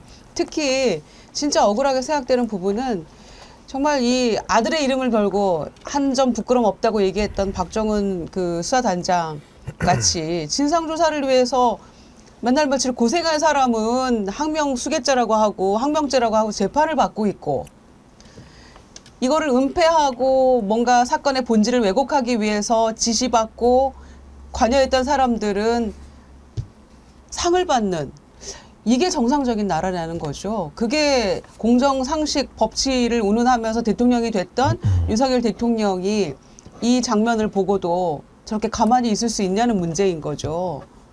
거부권 행사하면 안 된다는 얘기입니다. 하여튼 이자의 죄가 매우 크고 엄중한데, 아까도 말씀드렸듯이 우리 해병대를 완전히 정말 그 자존심을 박탈해버린 이 죄도 크지만, 군 통수권자라고 하는 자가 군을 완전히 그냥 엉망으로 만들어버린 죄도 정말 심각합니다. 제가 몇 차례 얘기하죠. 모르면 배우면 돼요. 본인 군대 안 갔다 왔으니까 모를 수 있겠죠. 그러면 배우면 돼. 시킨 대로 하면 돼요. 그런데 그거를 시킨 대로 안 하고 제대로 못 해가지고 바꿔버린단 말이에요. 부대 열중시효 다시 한번 제가 설명을 해드릴까요? 맨 처음에 군 관련 행사가 있었어요. 거기에서 이제 제병들이 다 모여가지고 상관에 대해 격려를 하면 부대 열중시효 하고 이제 훈시를 해요. 그래야 이제 차렷 짜서 계속 서 있으면 사람 죽거든요. 열중시하고 이제 이야기를 해야 되는데 그거를 잊어버린 거야. 꿈뻑꿈뻑 있어. 그거를 가르쳐주면 들어야지. 대파 875원도 그래서 나온 거예요. 옆에서 열심히 설명했는데 그거 제대로 듣지도 않고 지가 혼자 내가 시장 많이 봐서 하는데 875원이 합리적이지. 그랬다가 이 난리가 난 거예요. 옆에서 어떻게 해서 875원이 된 겁니다라고 설명할 때 제대로 듣기만 했어도 이 난리 안 났어요. 그렇게 해놓고 나중에 엉뚱한 데다 화를 내요. 참나 이해가 안 되는 사람이에요. 이제 부대 열중시효를 안 하니까 군인들이 그냥 열중시효를 안 하고 있으면 계속 있을 거 아니에요. 밑에서 어쩔 수 없이 눈치 보다가 부대 열중시효 이렇게 딱 해주니까 열중시효가 됐어요. 그러면 이 다음에는 제대로 정신 똑바로 차렸다가 부대 열중시효를 해야죠. 군대 안 갔다 온 이명박도 했고 군대 안 갔다 온 박근혜도 했고 다 했어요. 부대 열중시효. 지만 안 해. 군대 갔다 온 노무현 문재인 대통령은 아주 멋지게 잘했고 부대 열중시효 아주 절도 있게. 문제는요. 그 다음이에요. 그 다음에도 안 해. 야, 이건 고집입니까? 한 번 잘못해갖고 안 했으면 그 다음에 제대로 하면 된다니까요. 근데 그걸 안 해. 자, 그렇게 해서 지금 어떻게 됐는지 아십니까? 지금은요. 부대 열중시효는 대통령이 안 합니다. 밑에서 해요. 그러면 이런 식이면 애국가 자기가 틀리게 불리면 이 앞으로는 대한 사람 일본으로 길이 보존하서 이렇게 틀리게 불리면 국민들 다 그렇게 따라서 불러야 되네. 국군 통수권자가 이제 바뀌는 거죠. 그 열중시효 하는 게 명령이거든요. 그걸 이제 밑에 있는 사령관이 한다 그러면은 대통령이 국군 통수권자 스스로 안 하겠다라는 거니까 안 하는 거 좋은데 그러면 원칙을 바꾸지 마시고 본인이 내려오라는 겁니다. 그러면은 본인이 대통령 안 하면 되죠. 다른 사람이 더 잘할 사람 많으니까. 답답합니다. 답답해. 이런 사람이 대통령 자리에 앉아있을 자격 없다고 저는 생각합니다. 그래서 국민들이 속았지요. 배신당한 거라니까요. 제가 말씀드리죠. 전두환은요. 배신이라고 할 수도 없어요. 왜? 총칼로 정권 잡았으니까 애당초 그렇게 출발한 놈 아닙니까? 그런 놈한테 뭘 기대하겠습니까? 그냥 견디고 버티고 저항하고 그러다가 빨리 사라지기를 바라는 거죠. 그런데 이자는 멋지게 국민을 속아 넘긴 거 아니에요. 이번에 이준석 대표가 그렇게 얘기하더라고요. 저 사람 말이지 완전히 엄청나게 변신을 잘한다. 본인이 불리하면 막 90도 절하고 그런다. 그렇게 또 얘기를 하더라고요. 한번 들어보시죠. 윤석열 대통령 제가 너무 많이 겪어봤잖아요. 그 대선 때도 질 것 같으면 와가지고 90도 인사하고 그랬습니다. 예, 실제 그 사진들이 남아 있죠. 예. 근데 대선 끝나니까 그거를 절치부심하고 있다 이제 바로 쫓아내죠. 너무나도 인간적인 분입니다. 그래서 어떤 면에서는 그래서 안 변할 것이다 이 말씀 같습니다. 보니까. 달면 삼키고 쓰면 뱉는다. 그리고 다급해지면은 말을 듣는 척한다. 뭐 이런 게 있기 때문에 저는 그래도 지금 윤석열 대통령이 위기를 인식한 것 자체가 그나마 좀 대한민국엔 다행이다. 김유정 의원님, 네. 이준석 대표가 이제 겪어봤으니까 저런 얘기를 할 건데 지난번에 조국 대표랑 제가 인터뷰를 했잖아요. 조국 대표가 왜 저런 사람을 뽑았냐 그랬더니 완전히 속았다는 거예요. 속은 거죠. 문재인 대통령도 사실 속은 거죠. 왜냐하면은 검찰 개혁에 대해서 얘기하니까 본인이 전적으로 그 부분에 대해서 동의한다고 잘하겠다고 했던 바가 있었기 때문에 선의를 가지고 했던 것을 굉장히 악의적으로 왜곡했던 것이고 거짓말했던 것이고 전체를 속인 거죠. 속은 사람도 잘못이다 그러면은 뭐 할 말은 없습니다만은 이런 시기이기 때문에 지금 선거 후에 또 듣는 척, 미안한 척, 뭐 변화해보려는 척 하고 있는 게 아닌가라는 생각이 들기 때문에 이 영수회담이 무슨 한미 정상회담이나 남북 정상회담보다도 더 어렵다. 어떻게 이렇게 사실은 내일 정도로 예정이 돼 있었던 거잖아요. 이번 주라고 했으면은. 그런데 아직도 갈 길이 먼 것 같아서 이거 되긴 되는 건가라는 국민들의 우려의 시선이 있고요. 안 만나도 돼요. 그러니까. 며칠 지나서 또 엉뚱한 소리 할까봐. 뭐 만날 필요가 뭐 있어요? 그러니까요. 척하는 거 아닌가 싶네요. 또 지금도. 만나서 뭘 얘기하겠어요? 지금 우리 국민들이 요구하는 것을 민주당 이재명 대표가 이야기를 해야 되잖아요. 국민들이 뭐 요구합니까? 너 당장 그만둔대. 예? 근데 저는요, 제가 이 자리에서도 몇 번을 제가 참, 저도 사람을 잘못 보고 참 죄송스럽다. 국민들께서는 사실 알 수가 없잖아요. 그러니까 정치하시는 분들이 누구 찍어라 이렇게 선거 때 유세도 하고 하기 때문에 저도 그 책임이 있다. 그래서 저 참 국민들께 죄송하다는 생각으로 늘 제가 갖고 사는데, 이준석 대표도 저런 식의 인터뷰를 하는 것이 뭐 내부자 정보를 보여주는 것은 참 유의미합니다만은 그건 사과를 해야죠. 그러니까 저는 국민 앞에 당시에 당 대표로서 이준석 대표 때문에 이겼다라는 거 아닙니까? 그렇다면 저도 사과를 늘 드리고 더 국민 여러분들께 겸허한 자세로 그래야 다시는 이런 일이 반복이 안 되는 거거든요. 근데 아직도 유체 이탈 합법식으로 맞습니다. 저렇게만 이야기하는 것은 국민들이 또 이걸 가지고서도 양분될 수 있기 때문에 좀 그런 정리는 좀 필요하다는 생각이 듭니다. 이준석 사과해야죠. 정말 이준석이 만든 거 아닙니까? 본인이 늘 주장했잖아요. 나한테 대선 지선 다 이긴 당대표인 나한테 대선 승리의 원흉이라고들 한다. 내부에서. 그럼 원흉 맞잖아요. 대선 승리의 원흉이 된 건데 본인이 정치적으로 이번에 이제 우여곡절 끝에 국회 원내 처음으로 입성을 합니다마는 정치적으로 좀 더 성숙하고 도약하기 위해서는 본인이 했던 이런 그 원죄에 대해서 최소한 사과는 하고 다음 정치적인 어떤 것들을 기약해야 되지 않을까 싶어요. 윤석열 찍은 분들을 한번 물어봅시다. 뭘 보고 찍었어요? 딱 두 가지 말에 속아서 찍은 거 아닙니까? 나는 사람에게 충성하지 않는다. 수사권 갖고 보복하면 그게 깡패지 사람이냐. 윤석열 언제 하셨어요? 이 두 가지 말에 혹해가지고 찍은 거 아닙니까? 사기당한 겁니다. 그런데요. 한 사람한테 사기당한 거 아니에요. 일가족 사기단입니다. 에? 와이프는 주가 조작, 장모는 통장 잔고 조작, 사기꾼들이에요. 이 사기꾼들이 지금 어떻게 하고 있습니까? 온갖 수를 써서 지금 빠져나가려고 하고 있습니다. 김건희 안 보인 지도 지금 상당하고, 장모 그나마도 검찰이 봐줘서 지금 그 정도 살고 있는데 그거를 또 못 참고 나오려고 가석방 심사를 해요. 가석방 심사한다고 MBC 보도하니까 그거 아니라고 또 벌 주고 그래놓고 심사하더만. 에? 어제 보류가 됐어요. 이거 대상이 안 되면은 안 되는 거지. 이걸 또 보류를 시키는 거는 뭐예요? 그러면 해당 심사를 통과하면 부처님 오신 날 전날인 다음 달 14일 출소할 가능성도 있다. 다시 판단한다. 저는 저 부분이 걸리더라고요, 신은기 변호사님. 그러니까 이제 가석방이 이번 심사 기일에서는 이제 보류로 나온 거고요. 이제 아마 다음번 가석방 심사위원회가 열릴 때 또 한번 검토해보겠다라면서 약간의 그 여운을 좀 남겨놓은 것 같은데요.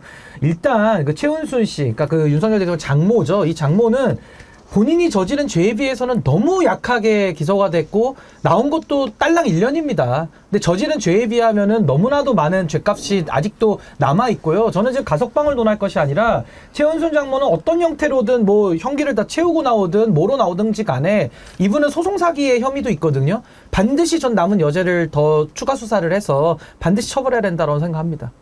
구경 기자, 지금 지난번에 법원에서도 그런 얘기를 한번 했죠. 그 최은순 기소 관련해 가지고 재판할 때 왜 이것밖에 기소를 안 했냐 그런 얘기를 법원에서 했다는 거 아닙니까? 그런 취지의 말이 있었던 것이고 어제 특히나 가석방 심사 과정은 좀 약간 좀 흥미로웠는데요. 예. 왜냐하면 가석방 심사 결과라는 것은 적격, 부적격만 있는 줄 알았는데 심사 보류가 있다는 걸 처음 알았습니다. 근데 그 심사 보류란 창구를 어떻게 활용했냐? 본인이 변호인을 통해 의견을 밝힌 거죠. 기자들이 취재를 들어가니까요. 뭐라고 했냐? 정쟁에 휘말리고 싶지 않다고 했습니다. 근데 그 표현은 뭐냐? 지금 사실은 윤석열 대통령이 국정 지지율이 갤럽 조사 기준으로 23%라는 정말 극악한 상황에 와 있지 않습니까? 거기에 만약에 불이 났는데 기름을 얹으면 어떻게 됩니까? 더 큰 불이 납니다. 그런 상황에서 장모 가석방 심사 소식이 알려지니까 적격, 부적격도 아니고 심사 보류라는 사만으로 간 겁니다. 그래서 왜 갔나 봤더니 3주 뒤에 5월 14일이면 나올 수 있는 또 심사가 또 있는 거예요. 이번에 만약에 부적격을 받게 되면 다음 달에 응모를 못하는 구조거든요. 그렇기 때문에 이게 정말 진지한 반성이라든가 성찰을 통해 나온 거라기보다는 제도를 악용하려고 했다가 언론에 들통이 나자 꼼수를 택하는 이런 기형적인 행태로 국정 운영이 되고 있다. 이렇게 좀 생각이 됩니다. 네. 그러니까 김유정 의원님 마치 이런 식인 것 같아요. 보류 딱 하니까 뭐야 아니면 아닌 거지. 그렇죠. 그러니까 이 자동차 방지턱 나오잖아요. 그럴 때 브레이크 한번 싹 밟았다가 넘어가는 그런 느낌이 확 오더라고요. 그러니까 살짝 눈치 보면서 이거 어떻게 해야 되지? 그런데 보류를 해놓으면 한 달 있다가 또 심사할 수 있다는 거잖아요. 이 다음에 나온다 안 나온다 저는 나온다에 겁니다. 2판 4판 뭐 이제 내보내려고 하지 않을까요? 2판 4판 공사판이죠 저게. 나오면 저기도 또 특검 해야죠. 뭐 장모 특검도 한번 다 해야죠. 싸그리 해야죠. 아니 재판부가 검사에게 왜 소송 사기에 대해서는 올리지 않았냐라고 질타했던 거를 우리가 다 알고 있는데 완전히 봐주기로 한 거 아닙니까? 그런데 그거마저도 1년 살기도 지금 뭐 나 빨리 왜 안 내보내주냐고 법정에서도 막 완전 소란 피우고 했었잖아요. 부끄러운 줄 알아야죠. 그런데 정말 이 염치도 없고 부끄러움도 모르는 사람들끼리 어떻게 가족이 된 것 같아요. 지금 주가 조작도 공범 의혹을 받고 있지 않나요? 최은순 장모. 예. 그러니까 이제 관련된 연루 의혹들은 되게 많고요. 사실은 김건희 여사가 뭔가 이렇게 주가 조작 범죄에서도 본인이 그럼 주범이냐 아니면 장모가 주범이냐 이건 또 수사를 통해서 더 밝힐 사안이 있는 거고 저는 지금 이 문제의 핵심은 결국 검찰권을 사유화한 윤석열 대통령 때문에 그쪽 범죄들 그러니까 윤석열 대통령 측근 범죄들에 대해서는 아무것도 조치가 이루어지지 않고 있는 그러니까 법 위의 성역인 거죠. 이게 지금 가장 큰 문제이기 때문에 전 윤석열 대통령 견제 중에 가장 핵심은 필요한 특검 저는 싹 다 해서 관련된 의혹들을 명명백백하게 다 밝히는 것이고 이래야지 두 번 다시 양도구역 못하는 겁니다. 이 정말 개고기인지 양고기에 머리를 걸어놓고 개고기 판 거 아닙니까? 개고기도 썩은 상한 개고기 아닙니까? 그러니까 이런 일 다시는 대한민국에 발 못 붙이려면은 저는 이 양도구역에 대해서 발본색원해서 끝까지 관련된 것들 싹 다 처리해야 된다고 봅니다. 네, 관련된 걸 좀 이어서 말씀드리면은 지금 김건희 여사는 분명 우리 시야에서 지난해 12월 네덜란드 방문 이후에 사라졌는데 지금 김건희 여사를 뭔가 수면 위에 올리는 보도들에 대해서는 또 재갈을 건건히 물리고 있습니다. 최근에도 그러니까 뉴스타파 보도였죠. 장모 최은순 씨와 김건희 여사의 그런 주가 조작 의혹에 관련된 수익금이 23억 원이라는 것을 이걸 뭐 이렇게 개인 분석을 한 게 아니고요. 검찰이 법정에는 종합 의견서가 있고 거기에 거래소의 첨부 자료가 있습니다. 거기에 나온 숫자를 가지고 인용을 해서 MBC에 있는 김종배의 시선 집중해서 보도를 했는데 인용 보도를 했는데 그걸 두고 법정 제재를 한 겁니다. 그 앞에 어떤 일이 있었습니까? 김건희 특검법이라 여사라는 호칭을 붙이지 않았다고 또 제재를 합니다. 이러면서 계속 방심위가 월권 남용을 해가면서 이렇게 김건희 여사의 보이지도 않는 김건희 여사를 뭔가 상기시키는 흐름들을 철저하게 제재하는 형태를 탄압을 하고 있는 거거든요. 이런 부분도 분명히 우리가 주목하고 따져봐야 된다고 생각을 합니다. 네. 지금 김건희는 루마니아 대통령 국빈 방문이죠 이번에 방한했죠. 공식 방문. 공식 방문. 네. 공식 방문. 근데 부부가 같이 왔더라고요. 그렇죠. 그러면은 이제 우리도 부부 같이 하는 일정이 있는데 안 보여. 그걸 또 비공개로 해요. 지금 보세요. 비공개 배우자 일정만.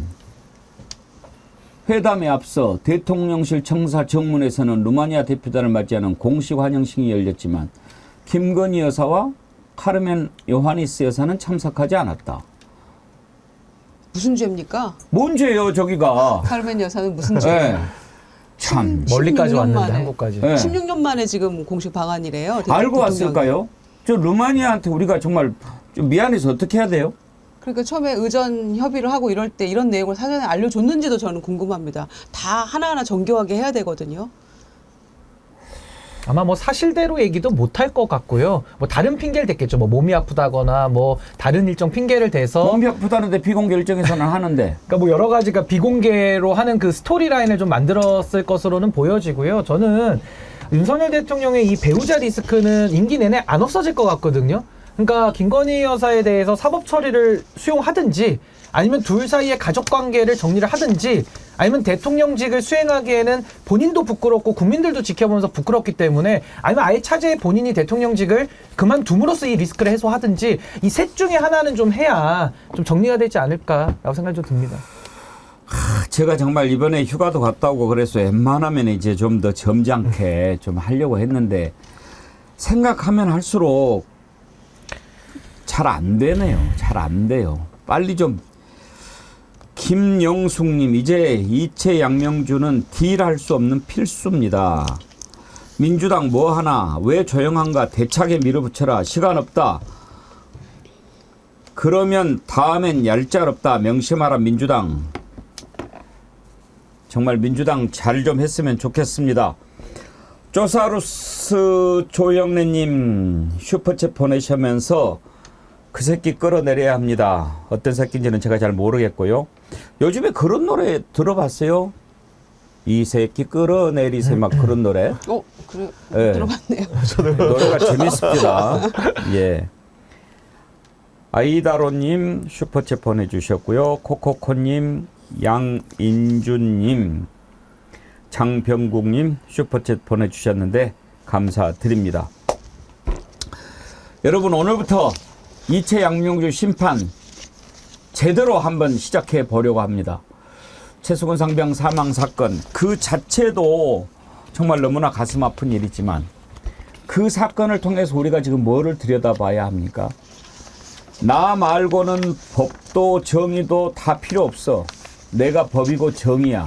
이렇게 생각하는 자가 지금 이 나라의 대통령입니다. 이대로 가서는 나라 망합니다. 나라를 망하게 둬서는 안 됩니다. 그거는 우리가 해야 됩니다. 깨어있는 정어리언들의 몫입니다. 여러분들 함께 합시다. 하루하루 우리가 정신 똑바로 차리고 하면 반드시 해낼 수 있습니다. 오늘 2부에서는 민주당 이계호 의원과 함께 이번 영수회담에서 어떤 내용 얘기해야 될 것인지 그리고 이채 양명주 심판 민주당은 어떻게 할 것인지 한번 좀 따져 물어보도록 하겠습니다. 함께해 주신 세 분 김유정 의원님, 신인규 위원장님, 구기영 기자님 세 분 감사드립니다. 수고하셨습니다. 네, 감사합니다. 감사합니다. 네. 전하는 말씀 듣고 2부 이어가겠습니다.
예, 예고해드린 대로 이번에 민주당 4선 의원이 되셨습니다. 이계호 의원 만나보겠습니다. 어서 오십시오. 네, 반갑습니다. 이계호입니다. 죄송합니다. 제가 예. 선글라스를 좀 부득이하게 쓰고 예. 방송을 하고 있습니다.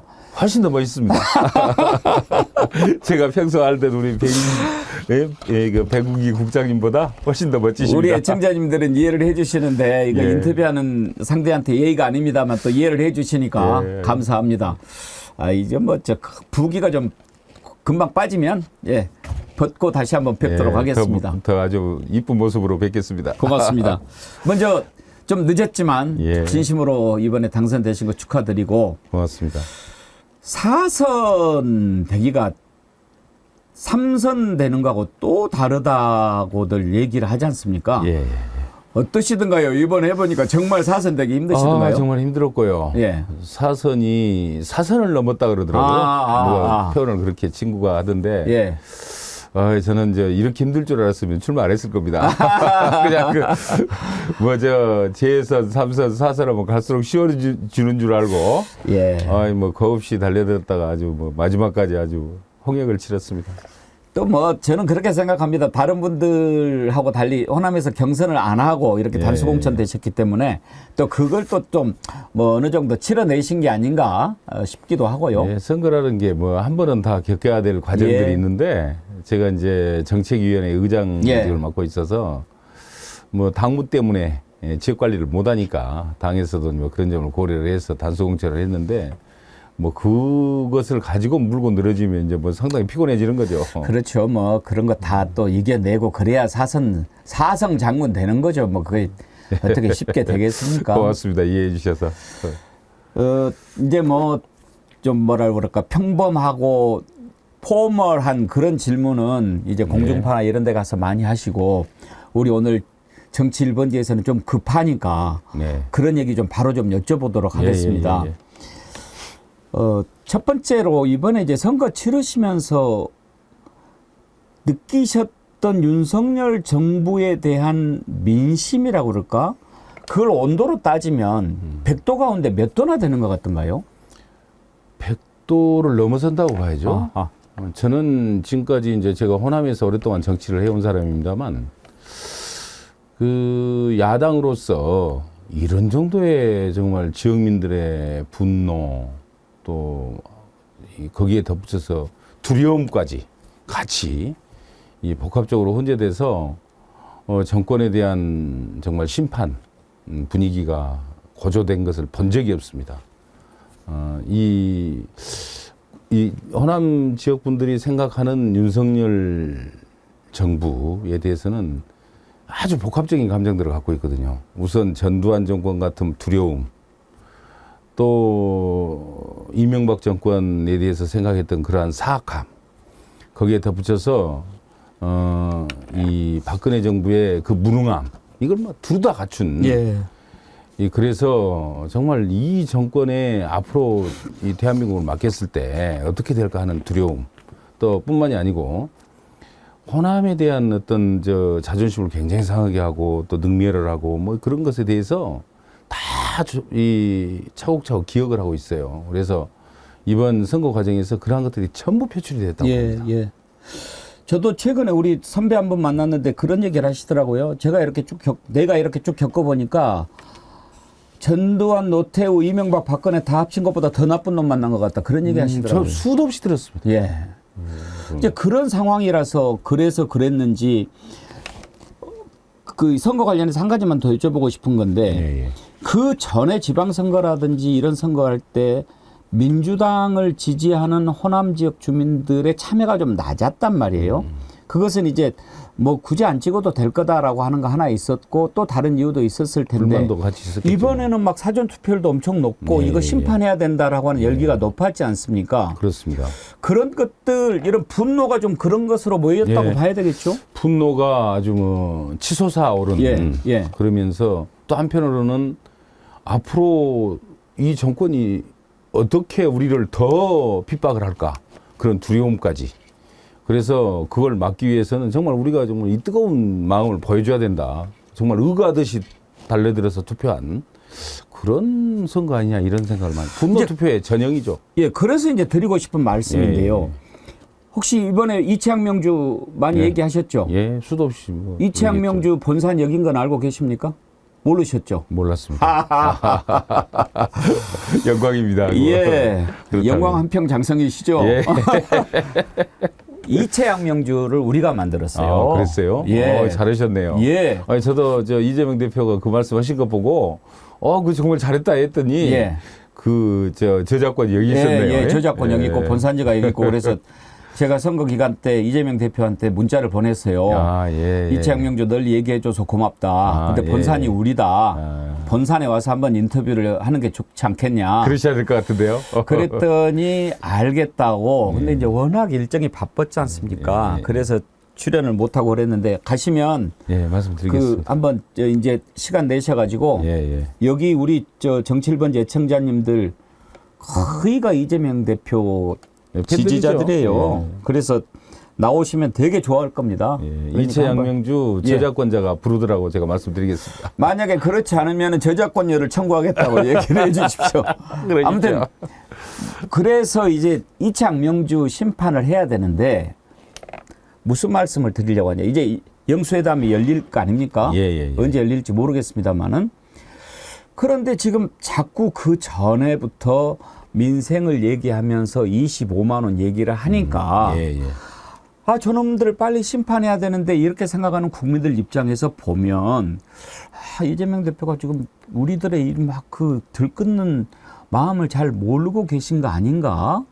그런 생각을 한단 말이에요. 그래서 오늘 나오신 김에 정책위 의장도 하셨고 또 25만 원 지원이 왜 필요하다고 말씀하신 분이잖아요.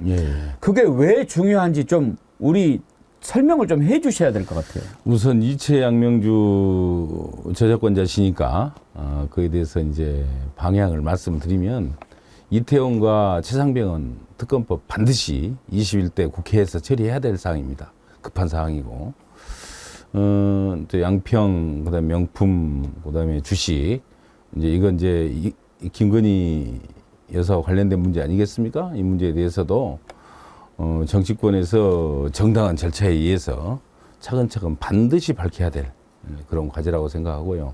우리 민주당으로서는 2차 양명주 모두를 굉장히 중요한 당의 목표 사업으로 그렇게 생각하고 있다는 말씀을 분명히 드리겠습니다. 25만 원 민생 회복 지원금 말씀을 드리면 지금 이번에 이제 우리가 확인을 했지만 이 못 살겠다 심판하자가 이제 우리의 구호였는데 그 못 살겠다에 대해서 너무너무 국민들이 제대로 공감을 하시는 겁니다. 그건 뭐냐면 소상공인 또 농민 그다음에 도시 서민 또 이 봉급 사업자 뭐 이런 근로자 뭐 이런 분들까지 전부가 다 정말 이 경제가 무너지고 있는 것에 대해서 실감을 다 하고 계시는 거죠. 그래서 이걸 어떻게든지 빠른 시일 내에 좀 회복시켜보는 방법. 그건 이제 지역 경제를 각 지역별로 좀 활성화시키고 그래서 상권이 살아 움직이도록 그렇게 만들어내는 게 중요하는데 그런 측면에서 이 고단위 이 말하자면 그 처방이 결국은 지원 현금 살표라고 생각을 합니다. 근데 윤석열 정부는 돈 국민들한테 지원한다고 하면 아주 뭐 쌍심지를 켜고 반대를 하거든요.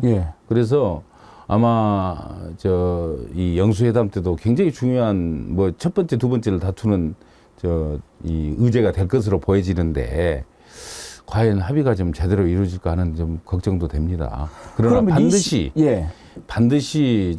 민생회복지원금은 관철을 시켜야 되고요. 그렇게 해야만이 우리 국민 경제를 살릴 수 있다. 저희들은 지금 그렇게 믿고 있습니다. 1인당 25만 원씩 지급하면 전부 예산은 얼마나 되는 걸로 나옵니까? 전체적으로 이제 조금 더 생활이 어려운 분들한테 10만 원 정도를 더 지원하는 것까지를 포함해서 그렇게 하실 생각입니까? 계산을 해보니까 한 13조 정도. 13조. 지금 뭐 세금도 잘 안 거친다고 난리인데 그 돈은 있답니까? 돈이 없더라도 해야죠. 또 국민들 다 죽고 나서 뭐 하면 뭐 합니까? 그러면 살려야 되기 때문에 13조를 들여서 그렇게 하면 어느 정도 좀 효과가 있을 거라고 그걸 이렇게 나옵니까? 지역 화폐로 공급을 하면 지역 내에서 그게 이제 활용이 되잖아요. 그래가지고 소위 승수 효과를 내면서 지역 경제가 선순환이 되는 거거든요. 그렇게 함으로써 경기를 좀 진작시켜 나가는데 정말 요긴하게 활용될 것이다 이렇게 확신을 합니다. 그러니까 제가 왜 이 부분을 계속 물어보냐면 이재명 대표가 영수회담 의자로 25만 원 얘기할 때 국민들이 생각하는 게 두 가지가 있어요. 예. 과연 1인당 25만 원씩 지급했을 때 정말로 우리가 예상하는 어떤 효과가 나타날 수 있을 것인가 하는 것 하나. 25만 원 얘기하다가 정말 중요한 이채양명주 이런 것이 조금 약해지지 않을까 하는 그런 걱정. 그 두 가지거든요. 그러니까 이것을 어떻게 하면 국민들한테 확실하게 이해시키고 신뢰가 가도록 할 건가. 이게 중요하다 이거죠. 우선 첫 번째 말씀하셨던 이제 25만 원 민생회복 지원금의 경제적 효과, 그것은 뭐 이미 경제학적으로 입증이 된 충분한 승수 효과와 또 지역 내 선순환 구조, 뭐 이걸 형성하는데 필요한 그런 마중물이 될 것으로 보고요. 예. 그리고 이채양명주는 아까도 제가 모두에서 말씀드렸습니다마는 이 민주당이 반드시 해결해야 될 과제입니다. 그리고 민주당의 우리 국민들이 이렇게 압도적인 지지를 몰아준 가장 큰 이유가 바로 이채양명주거든요. 그런 측면에서 뭐 이채양명주를 행여라도 다소 뭐 소홀히 다루지 않느냐 이런 우려가 있으시다면 안 하셔도 된다. 제가 확실하게 말씀드리겠습니다. 걱정할 필요 없다. 예, 예. 그래도 이재명 대표가 이제 처음 만나는 거 아닙니까? 예. 그래도 처음 만날 때 그래도 이제 사람들이 좀 뭐라고 그럴까? 기본 예의라고 그럴까? 그 면전에다 대고 처음 만났는데 당신 마누라 빨리 구속시켜야지 이렇게 얘기하기는 좀 어렵지 않겠냐. 인간적으로 그런 생각이 있기는 하거든요. 그렇게 말씀을 하신 분들이 꽤 계시더라고요. 예. 근데 뭐 그런 저는 얘기 뭐 할 것 구체적으로 뭐 제가 저 이재명 대표님 마음까지 들어가 보지는 않았습니다만 친명이시잖아요. 예, 친명이죠. 요즘 뭐 친명 아닌 민주당 의원이 어디 있겠습니까? 아니 그게 상당히 재미있었어요. 친명 친명이다. 2개월 다녀오겠습니다. 아이 그것 때문에 좀 그 의외라는 분들도 계시고 글쎄요, 이제 2개월 다시 봤다는 사람도 계시고 저도 놀랐어요. 조금 쑥스럽기도 하고 그렇긴 했습니다만 저는 저 이재명 대표가 임명을 했던 정책위 의장 당 3역 중에 하나인 예. 그런 임무를 맡고 있었고요. 그 당시에 예. 또 아울러서 뭐 그 당시 상황이 제가 이재명 대표의 정책 노선에 대해서 적극적으로 동의하는 입장이었기 때문에 제가 농담처럼 이제 하면서 그 얘기를 물론 다른 사람이 먼저 얘기를 꺼내서 이제 옆에서 이제 붙여서 한 얘기했는데 뭐 제가 미웠는지 저만 계속 그 보수 언론에서 다루더라고요. 그래가지고 좀 약간 멋쓰겠습니다. 그러면은 만약에 이재명 대표가 회담을 하게 되면 예. 이채양명주 중에서 적어도 뭐 정도는 얘기를 해야 된다고 생각하십니까?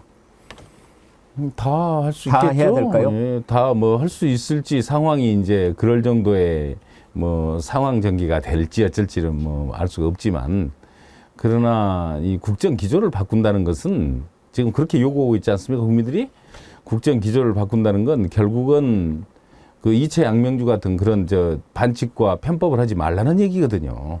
국정 기조 바꾼다고 누가 그래요? 아니 바꿔야 된다는 것은 그걸 이채양명주 같은 그런 저 이상한 짓 하지 말라는 그런 명령 아니겠습니까? 아니 제가 뭘 여쭤보고 싶냐면 윤석열 바뀔 것 같습니까? 저는 전혀 안 바뀔 것 같아요. 안 바뀔 것 같아요. 왜 그러냐면 누가 그 얘기했더라고요. 저도 뭐 최근에 언론 보도를 통해서 봤는데 굉장히 지적을 잘했던데 대선 때도 표가 필요할 때는 90도로 인사했다. 예. 그 얘기 들으셨죠? 예. 이준석 뭐 아까 얘기 들었어요. 예. 저는 굉장히 윤석열이란 분을 뭐 잘 모릅니다만은 그분의 그 인성에 대해서 표현하는 굉장히 중요한 하여튼 쪽지기 같은 발언이었다 이렇게 생각을 해요. 그런 측면에서 국정기조를 바꿔라는 요구가 있고 지금 국정기조를 바꾸는 흉내를 내기 위해서 어쨌든 영수회담도 한다는 거 아닙니까? 그리고 앞으로 뭐 정치를 하겠다고 얘기를 하고 그렇게 하시는데 그러나 바뀔 것 같지는 않습니다. 그 제가 이 별로 썩 바람직하지 못한 예측입니다. 그래서 이제 저희들이 걱정하는 부분이 그겁니다. 국민들이 이번에 너 바꿔야 된다라고 심판을 하지 않았습니까? 그래서 이제 바꿔야 되는데 하는 걸 보면 전혀 바뀔 것 같지가 않고 하는 것도 지금 보면 그래요. 지금 회담도 제대로 열릴까 싶어요. 뭐가 이렇게 어렵습니까? 요청을 했을 때는 정말 한번 해야 되겠다. 그리고 정말 해서 어떤 생각을 갖고 있는지 좀 들어보고 또 국정 기조를 앞으로 전개해 나가는 데 있어서 뭐 반영을 해야겠다 이런 생각을 했을 수도 있어요. 예. 근데 이제 또 며칠 자고 일어나니까 마음이 이제 왔다 갔다 하는 아니 거죠. 이제 저 제대로 돌아온 거죠, 평상시로. 그러면서 야 이걸 하긴 해야 돼 이런 생각도 갖고 그러니까요. 해갖고 저걸 뭐 뻔한 소리인데 그걸 들어야 돼 이런 정도 분위기 아니냐. 저는 그런 생각을 어제 해봤습니다. 어제 왜 그러냐면 어제 그 뭐 의제 예. 협의하는 뭐 무슨 뭐 정무수석하고 예. 우리 비서실장하고 홍준호 실장하고 뭐 홍철호 하다가 또 수석. 않고 막 하더라고요. 예. 그런 걸 보고 야 벌써 마음이 좀 바뀌었구나 하는 생각이 딱 들더라고요. 혹시 그러면 안 열릴 수도 있다고 보십니까? 요 정도 해놓고 안 열릴 수는 없겠죠. 어떤 식으로든지 이제 이니셔티브를 윤석열 대통령이 하느냐 안 하느냐에 대해서 갖고 있다면 아마 하기는 하겠지만 네. 과연 뭐 큰 기대가 될까 하는 좀 걱정도 됩니다. 만나긴 만나되 별로 기대하지는 않는다. 그러나 뭐 만난다는 것 자체도 뭐 의미가 없는 건 아니지만 예.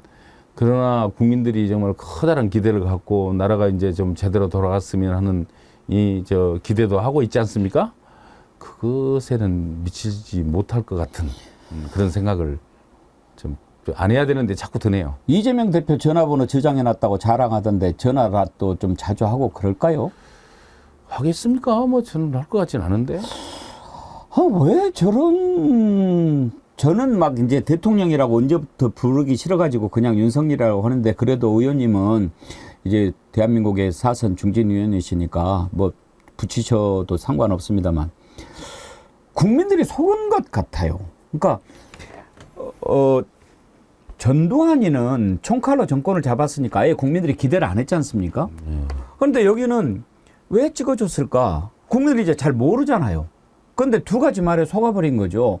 나는 사람에 충성하지 않는다. 그 다음에 뭐 수사권 갖고 보복하면 그게 깡패지 사람이냐. 큰사하잖아요. 그래가지고 찍어줬는데 이런 사람인 줄 모른 거죠. 속아버린 거죠. 몰랐죠. 네. 그리고 그 당시에 뭐 여러 가지 상황이나 분위기가 묘하게 정말 저 문재인 대통령 그 집권 상황 속에서 여러 가지 이제 뭐 잘한 것도 있고 못한 것도 있는 거죠. 못한 것만 엄청나게 부각이 되고 그러면서 엉뚱하게 또 새로운 또 뭐 기대주를 뭐 보수 쪽에서는 만들어내고 이러한 것들이 아주 똘똘 뭉치게 만들고 그래가지고 정말 이 대한민국이 불행해진 결과를 낳은 거죠. 결국은 따지고 보면. 패널하고 달리 사선 중진 의원이시니까 제가 참 여쭤보기가 조심스럽긴 한데 그래도 이번에 선거 치르면서 민심을 많이 들으셨을 거고 저거 안 된다 끌어내려야 된다 이런 얘기들 다 하실 거 아닙니까 국민들이. 그렇죠.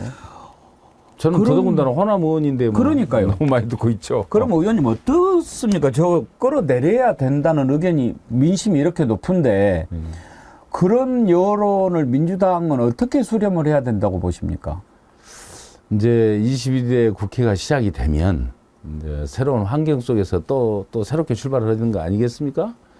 그 상황 속에서 윤석열 정권의 국정 기조가 굉장히 중요한 바로미터가 되겠죠.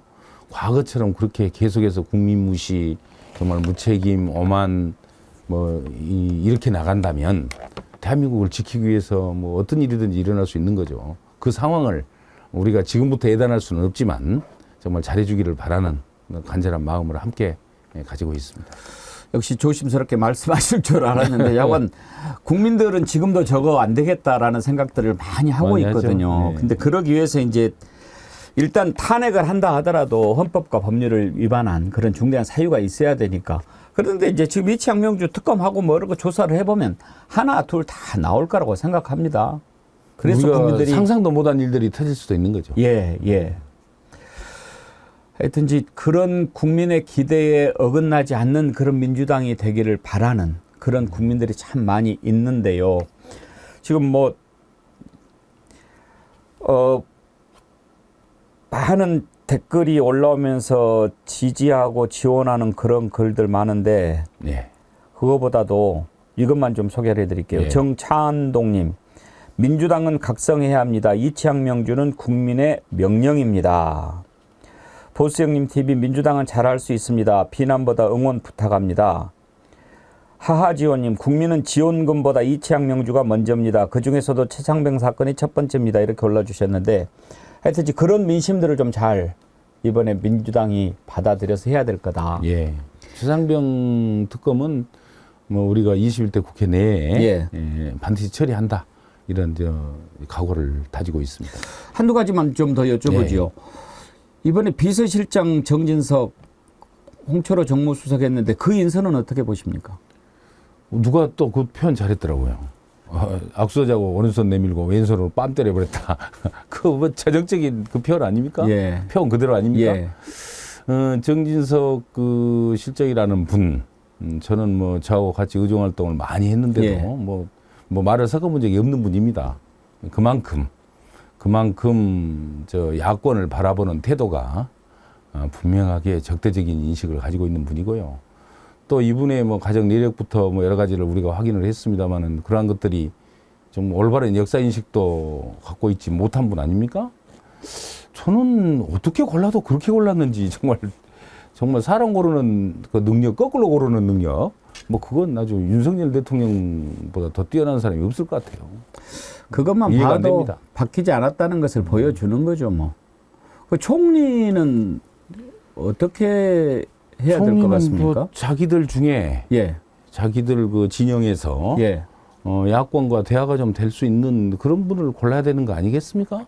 뭐 그렇게 그나마 그렇게 할 것 같기도 하고 또 뭐 요즘도 돌아가는 거 보면 또 뭐 이상한 얘기도 자꾸 흘러나오고 해서 뭐 정잡을 수가 없긴 합니다만은 그래야 어떻게 좀 뭐 인준을 좀 기대라도 해볼 수 있는 거 아닌가요?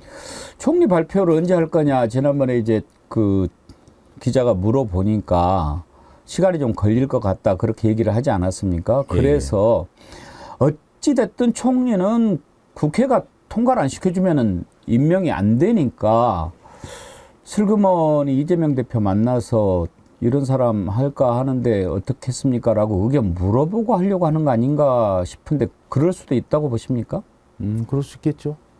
그러면은 뭐 그게 저 뭐 통과에 큰 뭐 얼마나 도움이 되겠습니까? 실제로 아까 제가 말씀드렸던 야당에서도 민주당에서도 뭐 어느 정도는 당연히 저 인정을 할 수밖에 없는 또 그 상황인 거죠. 국정의 원활한 운영을 위해서 또 일정한 정도 야당도 협조를 해야 되니까. 그렇지만은 뭐 도덕성이나 역량이나 그동안 살아온 인생 과정 뭐 이런 것들이 도저히 국민 정서상 받아들이기 어렵다면 우리가 동의하기 어려운 거죠. 박영선 총리 얘기는 왜 나왔을까요? 그거 깜복이 아니에요? 간보려고요? 예, 저는 그렇게 보고 있습니다. 뭐 개인적인 뭐 어떤 친분이나 이런 게 있다고 보도가 된 걸 보기는 했습니다만 그러나 야당 인사 한 번씩 휙 던져보고 아니면 말고 뭐 이런 정말 굉장히 안 좋은 정치, 나쁜 정치의 표본이죠. 그렇게 하면 안 되죠. 그렇게 하면 안 되지만 박영선 장관도 그렇게 하면 안 되는 거 아닙니까? 그에 대해서는 제가 노 코멘트 하겠습니다. 만약에 우리 이계호 의원님한테 총리 한번 맡아서 해 주십시오라고 제의가 그럴 오면 가능성은 1도 없지만 설령 된다 하더라도 제가 뭐 받아들일 생각은 0도 없습니다. 그렇습니까? 그 말도 안 되는 얘기고요. 자기 정치적 또 저 삶의 철학이 다른 사람들하고 어떻게 같이 어울려서 뭐 정치를 합니까? 행정을 하고 뭐 그건 있을 수가 없는 얘기입니다. 그렇다면 협치 얘기하고 지난번에 이제 손학규 대표 같은 분도 이제 칼럼으로 연정 얘기까지 하던데 연정의 가능성을 떠나서 할 만한 거라고 생각하십니까? 연정은 이 연정이 이루어지려면 가장 기본이 되는 전제가 있습니다. 그것은 상대방을 인정을 할 수 있어야 됩니다. 상대방의 정책과 가치와 정치 철학에 대해서 받아들일 마음이 열린 마음이 없이 어떻게 연정이 됩니까? 근데 지금 그게 되겠어요? 지금 윤석열 대통령이 그러한 그 민주당의 뭐 가치와 또 정치 철학을 이해하거나 조금이라도 받아들일 준비가 돼 있는 분이 전혀 아니잖아요. 그런 측면에서 보면 연정이라는 건 뭐 아무리 말을 해도 의미가 없는 공연불이다 이렇게 생각합니다. 제가 생각하고 있는 인식과 크게 다르지 않으신 것 같습니다. 워낙 기대할 만한 게 없는 정부다 보니까 맨날 말로만 저렇게 하고. 개인적인 것 두 가지만 여쭤보고 예. 마치겠습니다. 이제 4선이 되셨는데 이번부터 이제 국회에서 또 하셔야 될 일이 많지 않습니까? 예. 어떤 점을 좀 주력하실 생각입니까? 이번 이 선거를 통해서 우리 지역 유권자들의 말씀들이 앞으로 정치를 어떻게 해 가야 되는지 분명하게 저에게 그 가이드라인을 정해줬다고 생각을 합니다. 첫째, 반드시 정권 교체를 위해서 최선을 다해서 뛰어야 합니다. 싸울 때 싸우고 또 견제할 때 견제하고 그러면서 필요하면 대안도 제시하고 이렇게 해서 유능한 야당 뭐 이재명 대표를 중심으로 똘똘 뭉쳐서 그렇게 해 나갈 수 있어야 된다는 것이 첫 번째 지역민들이 저에게 주신 중요한 명령이고요. 제가 또 두 번째는 호남 출신이기 때문에 호남 정치가 과연 지금 존재하냐 이것에 대해서도 아주 꾸준한 말하자면 요구를 주셨습니다. 호남 지역의 목소리가 중앙 정치권에 정말 굴절없이 반영되고 그렇게 해서 좀 정치가 바르게 나아가고 호남 지역민들에게 정의와 또 미래를 생각하는 어떤 그 인식들이 구현될 수 있고 그렇게 할 수 있도록 최선을 다해서 뛰어야 된다 이런 각오를 하고 있습니다. 예. 상임위는 혹시 뭐 바꾸실 생각이 있으십니까? 상임위는 뭐 그동안에 농림위도 예. 많이 했고 제가 지금은 이제 문화체육관광위원회에 있습니다만 뭐 그런 위원회 중에서 예. 그 상임위가 그렇게 중요하지는 않다고 생각합니다. 이번에 원내대표는 하실 생각은 없으십니까? 제가 그동안에 이제 정책위원회 의장을 하면서 예. 지역구를 거의 못 내려갔습니다. 이번 선거 때도 아주 호되게 당한 이유가 그건데 그래서 농촌은 그래도 얼굴을 좀 보여야 되겠더라고요. 그래서 그렇죠. 당분간 다른 일 않고 예. 지역구 관리에 좀 철저히 하고 지역 구민들의 말씀 잘 듣고 예. 또 해서 필요한 일들 열심히 하고 이렇게 해야 되겠다라고 지금 생각하고 있습니다. 당분간은 현장의 목소리를 예, 좀 예. 더 들어야 되겠다. 그래야겠습니다. 끝으로 드리고 싶은 질문은요. 예. 이제 벌써 이제 4선이 딱 되셨는데 왜 정치를 내가 하는가? 정치를 왜 해야 하는가? 이런 걸 계속 물어보실 거 아닙니까? 그렇습니다. 그런 성찰에서 나름 찾으신 해답이 있다면 뭔지 좀 제가 듣고 싶었습니다. 저는 제가 이제 초선 시작할 때부터 정말 가슴 따뜻한 정치를 저의 목표로 삼아왔습니다. 우리가 세상에 있어서 돌아가는 그 상황을 보면서 정말 뭔가 안도감을 느끼고 또 그러면서 정말 이 대한민국 국민임을 자부심을 가질 수 있는 그러한 정치가 좀 됐으면 좋겠다. 그게 이제 제가 지향하는 가슴 따뜻한 정치였는데 과연 그걸 하는 데 있어서 얼마나 철저히 했는지 이번에 4선 출마해서 선거 과정에서도 계속 자문을 했던 사항입니다. 과연 제대로 했는지도 중요하지만 제가 그게 필요하다고 인식을 해서 정치를 시작을 했는데 정치만이 말하자면 어렵고 서럽고 힘든 국민들을 위로하고 눈물을 닦을 수 있다고 생각해서 정치를 시작했는데 과연 그렇게 해왔는지 정말 반성 많이 했고요. 지금부터 초선 의원의 마음으로 다시 돌아가서 한없이 겸손하고 또 가슴 따뜻한 정치를 지향했던 그때의 그 마음을 회복하는 것. 그게 지금 4선 의원으로서 제가 해야 될 가장 큰 숙제다. 이런 다짐과 약속들을 하고 있습니다. 예, 알겠습니다. 가슴 따뜻한 정치. 그 온기를 함께 나누는 그런 분이 되셨으면 합니다. 감사합니다. 원래 뭐 따뜻하신 분이니까 고맙습니다. 예, 많이 나눠주실 걸로 기대합니다. 오늘 말씀 감사드리고 또 혹시 이제 활동하시면서 우리들이 함께 나누고 싶은 거 있으면 언제든 연락 주십시오. 그러겠습니다. 제가 모시고 또 듣도록 하겠습니다. 네. 예, 감사합니다. 감사합니다. 예, 이번에 4선 고지올은 민주당 이계호 의원 전 정책위 의장 만나 뵀습니다. 함께해 주신 여러분 감사드리고요. 또 좋은 댓글 많이 보내주셔서 감사합니다. 슈퍼챗 보내주신 분들 감사드리고요. 네, 또 정기 회원도 오늘 많이 들어오셨는데 예, 감사드립니다. 꿀 배달아지 어제 받았는데 엄청 진하고 좋으네요. 비 오는 날에 수찬님 받으셨군요. 예, 제가 강추합니다. 뭐 여러분들 비교해 보셔도 알지만 제가 소개하면 믿으셔도 됩니다. 많이들 정어리몰 사랑해 주시고요. 자, 이계호님 다음에 뵙겠습니다. 고맙습니다. 또 뵙겠습니다. 예, 여러분 감사합니다. 내일 오전 11시에 다시 찾아뵙겠습니다. 고맙습니다.